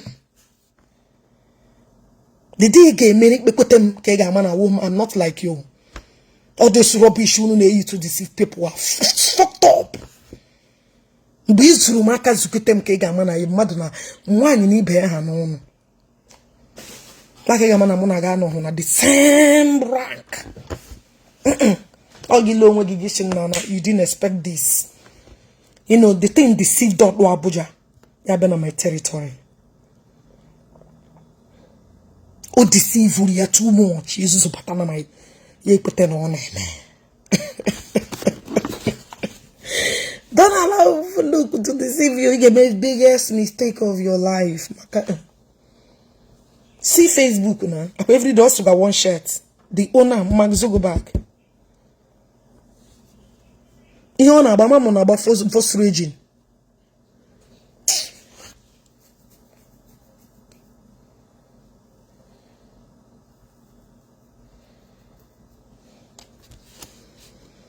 Oh, Okwuluora mere video. Good. Okwuluora make a video better. I was invited to Abuja by police. Oh, okay. Ijele Fuma. So me play Gibam no life. Okay. Look on listen. Intelligent fool. Come and hear it. That's a mission again. Come on, you are an idiot. You can never be relevant to why. You got to stay useless. Hi everyone, good morning, good afternoon, and of course, a very good evening, wherever you might be watching from. We they hear you, brother. I am Omenala Igbo, Ndi Igbo. How are you, man? Honorable Chimo Bieze is watching on Instagram. Honorable Chimo Bieze, my possible governor of Enugu State. He is watching on Instagram. Please, I'd like to appeal to all of us to host a watch party. Copy the link of this broadcast to your friends on Twitter, those on Instagram, those on Messenger. Anything you can do to make sure that everybody who's supposed to see this broadcast sees it, please, I'm going to appreciate, because since November last year, and we finished a group create agwu create Yoga UK and purpose of come where be UK. Come on and the mother for Kanakwa, and then in BSA UK now one the mother can close all the group. I think because more upon no the group, no by the fool that they are knowing each other, they are supporting each other. Go for change from the group. They say they will have a physical meeting, and after a physical meeting, they will do all that. And I said and they have it. One woman about Florence says Imo State. They message there if you need a COS. Inbox me for more detail. From the 10. About him of my phone and they very busy. When they make a charger and the group only want to 1,000 messages every day. Few of them will just the woman on inbox. From inbox, they just the woman. And the woman on that then I'm so they gave the woman a total of £124,000. And the woman what happened? And out of the £124,000, all return to go for 19,000. And at some point, they told me, and I was doing everything humanly possible. I was ready to go to the UK. I was ready to go to UK High Commission. I was ready to go to any length to make sure that the money is returned. But a lot of them actually can call police. They said that what they did is illegal and all that. A lot of talks. Ndi many far the 12. 2 of them made for themselves. Other 10 on Attire Nigeria gonna buy the woman. The woman charge 5,000, 6,000. I charge gonna buy 10,000. And even before this whole thing escalated, hey, they go there again. 1 year charge 6,000 one application. He charge you gonna buy £10,000 one application. He will go 4,000 bogel. Before I chopped the thing that the woman will go wire. You know they make at your bandilo monte. Then I show you gas and answer. They started tarnishing my image. When you fail since last year, did you give me money? No. Did I tell you to give anybody? No. Did you send me a message in HRM business? No. Did you tell me? No. So Emeka go get that the freeze or what you could no what? I can just say money no So they went to Verydarkman. Mistake Verydarkman, don't even know police may charge Verydarkman. Did you call Okwuluora?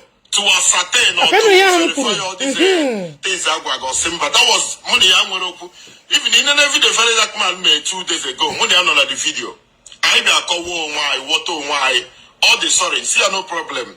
Somebody say Verydarkman. No, he needs to come and apologize to you. You Verydarkman carry me bomb on a phone. Exactly. The Verydarkman never asked me. Exactly. He wrote a petition with one of the victims. This is now that no nanga tarnish image because Nangaria Anna Joe when it came meet a family 1 year called Kuno Gono. Ijele Arose 4. Yarusin a couple of 1 year gown. Now 1 year gown. Now any Arusin a woman 3 days, no one return or the money, no gown, now we are gown. See the woman.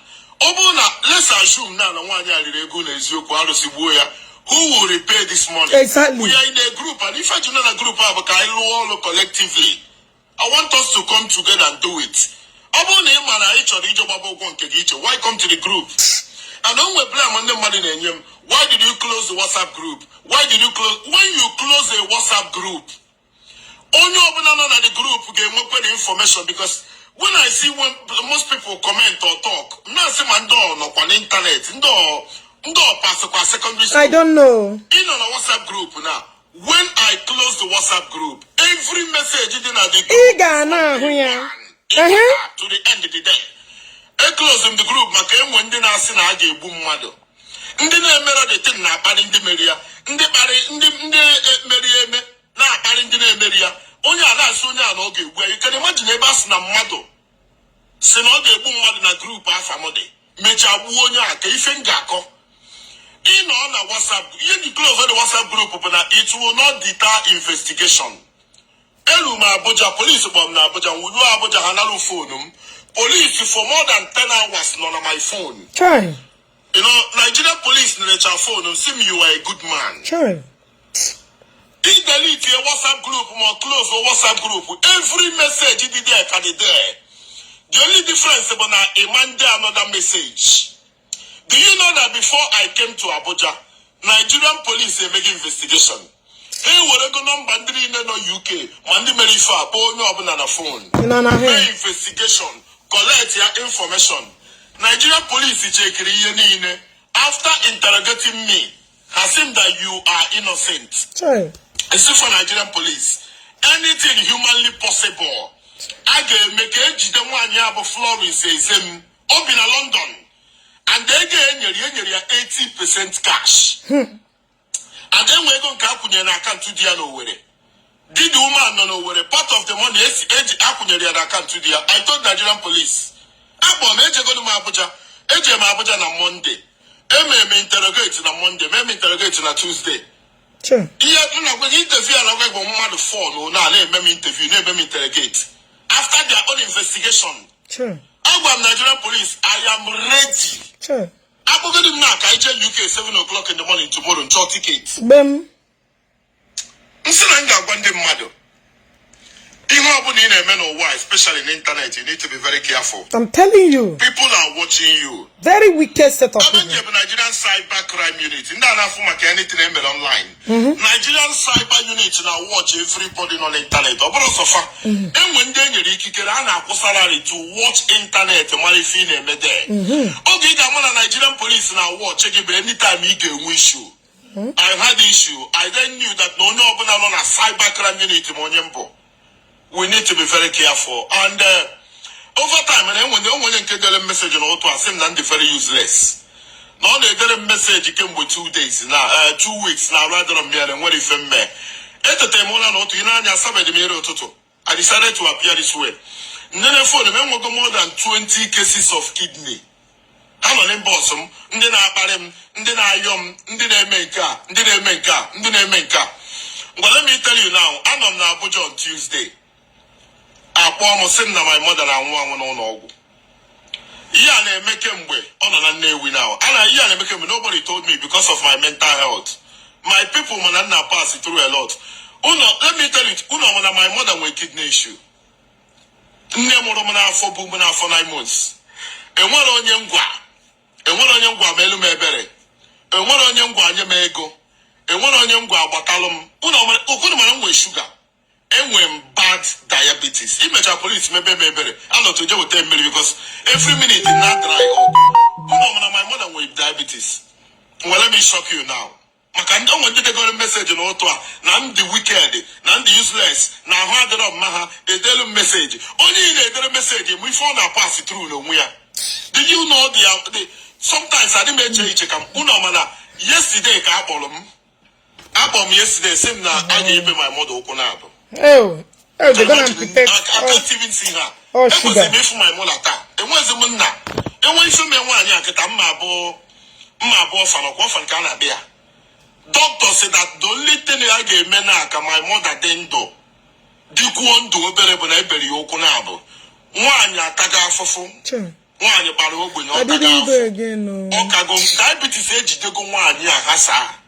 You can imagine when you want to diabetes somewhere. Can achieve okunabo. So you just a question me now what about. I didn't have what you email me better. I didn't have what you email me go only from now. I can't go more be no wa. Problem people in webinar, I had prepare for what is to come. And as a member, sir, Koni catch away from Anya no wa. Some say my mom, my son, my daughter. Then we give from one wine Anya Kuku. You know, now feel like I'm going to food now. Mutu jam or one guy here for Nanya. What are you going to do? If you prepare your mind for what is to come. My sister, they'll message, send a message with a bomb. Sim ne kuyene me na doctor na as na obu na ebe my mother okunabo from now to 1 week in Oganwu. You can imagine even no na sim na nyema anwugo. Ye je kwabo ge nwa na akpare mo na abomo no na aradoro magina mabia onye kesi na omugburu mmia imburu mmaga ama onye Igbo ama onye de nwa bo ama onye I have never met you before. That is the way I killed Mr. B. Oh no nwa bo onye na agwu onye ozo mana ade ma agwu. Jesus Christ. Very useless people.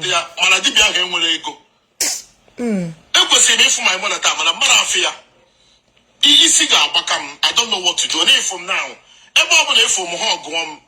I'm talking about my mom or brother. My problem can be yourself. Look at me at my age. Diabetes, Jidem Hasa. And what if you may be no wow? And the one thing about diabetes is the psychological aspect. Yes. Yes. I go for an immense sakati. You do don't know so if you can't turn go to sickness. That's true. I don't know from now. I've been through a lot. I've been through hell. And the boy masse, Bruco and Kifabia. In your mother ego, Amara money in your ego. Has seen him the problem now. Only get their petition against me. Only get their report to Verydarkman. And my mom is Verydarkman. Only make all them. No, carry on the phone, which Omega apologized to me, saying that no mistake, it's understandable. If a Verydarkman in a book called them, he was told that those people are in problem. Out of emotion, he acted or reacted.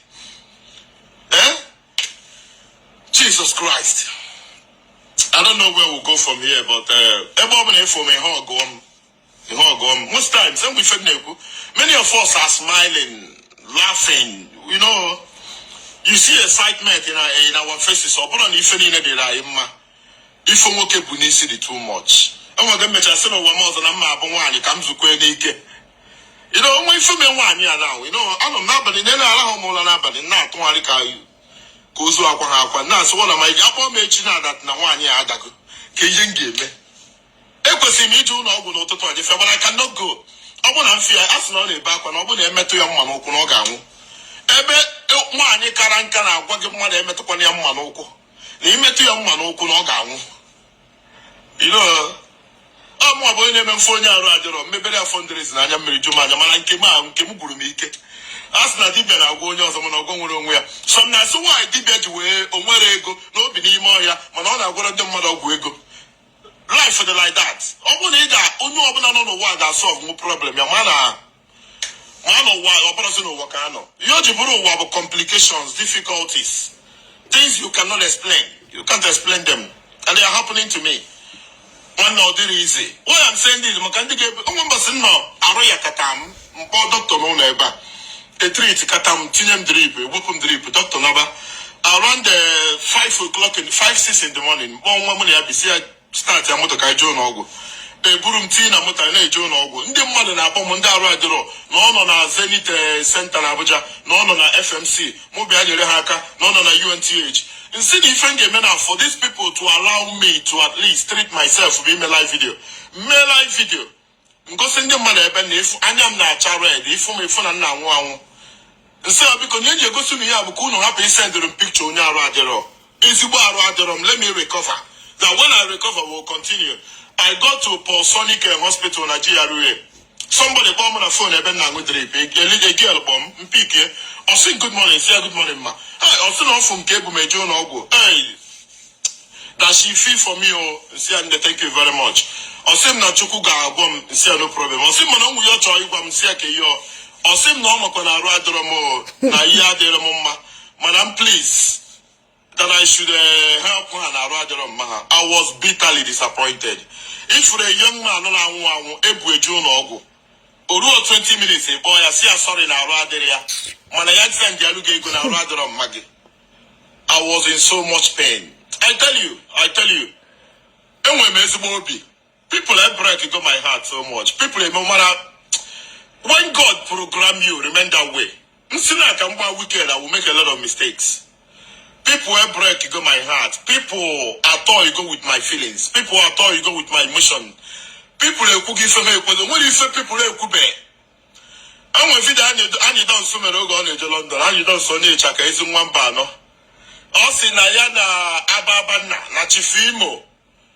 Na Sister Maggie, a lot of them are going to the UK. They are going to do bongo and high life performances.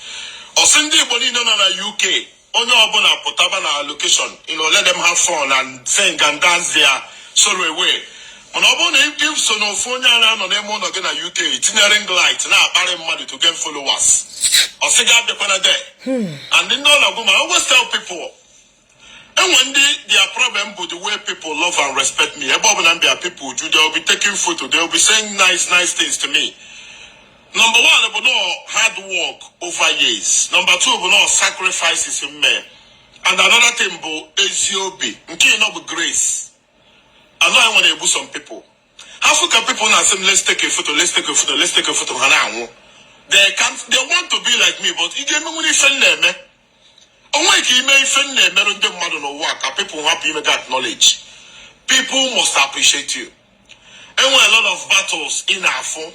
But all I'll tell you this morning, but I've been through a lot. And you know, like that Nigerian police. In fact, unity me and Nigerian police. Nobody comes there and go. I tell you the truth. Nigerian cyber crime unit Abuja. The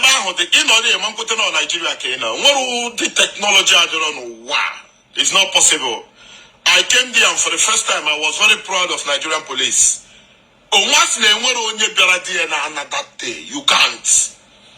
And we gave it 3 days after interrogation, but most people are not there because before they even invite you, they make investigation why your position. As soon as most people are there, but I came there, made my interview, I left. The following day I completed my interview because I'm late the first day on Monday. I left and I told them that anything they need, even if they need to keep my phone for some days, I'll give them any information, any contact, anything I get me to any investigation and bring Mrs. Florence to pay people their money. Please, that I will do that. So I want to thank you. If we've been together for a very long time. We've done a lot of things together. And that is very important that this is a very, very difficult. I just want you to understand my position. If you ain't asking if I would so when you come to abuse me, when you somebody will message on a Sunday. No, they'll message in a rather and when you think and when they say reply, I'm not going to reply. When you reply, it doesn't end. But that person doesn't understand. Okay, on Sunday, I post some picture of 8 years. 8 years with kidney failure.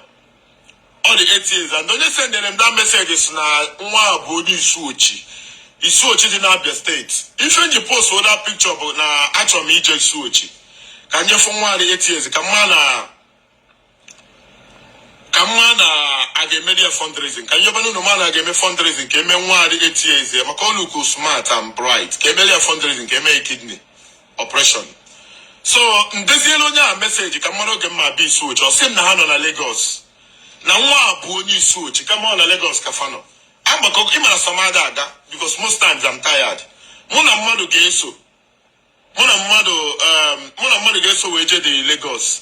But let's check now. Tickets now about let's say 150.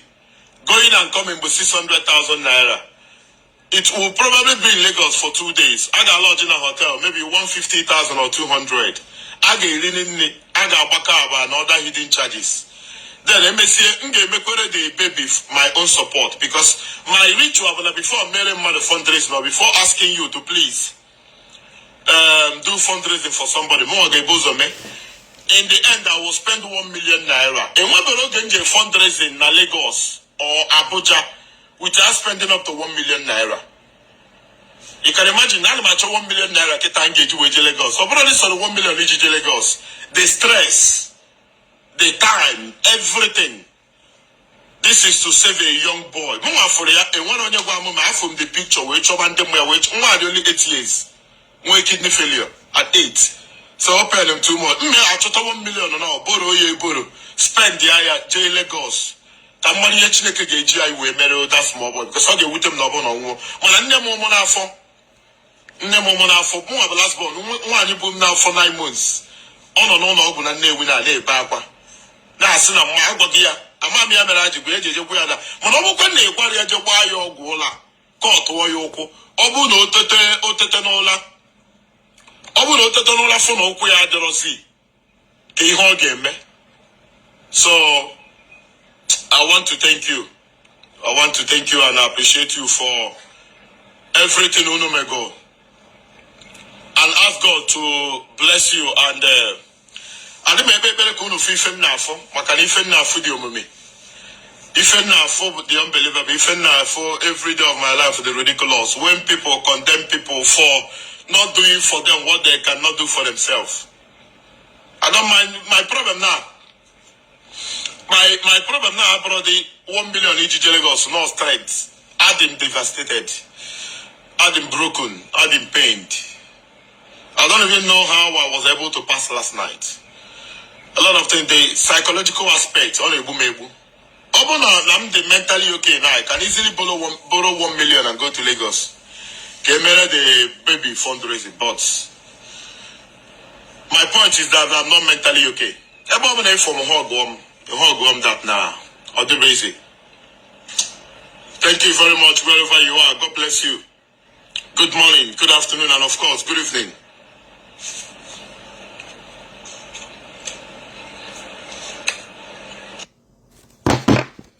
Okay, come happen. I see you guys later. Oh yeah, Chief Pilot Shinana be live. You guys should join.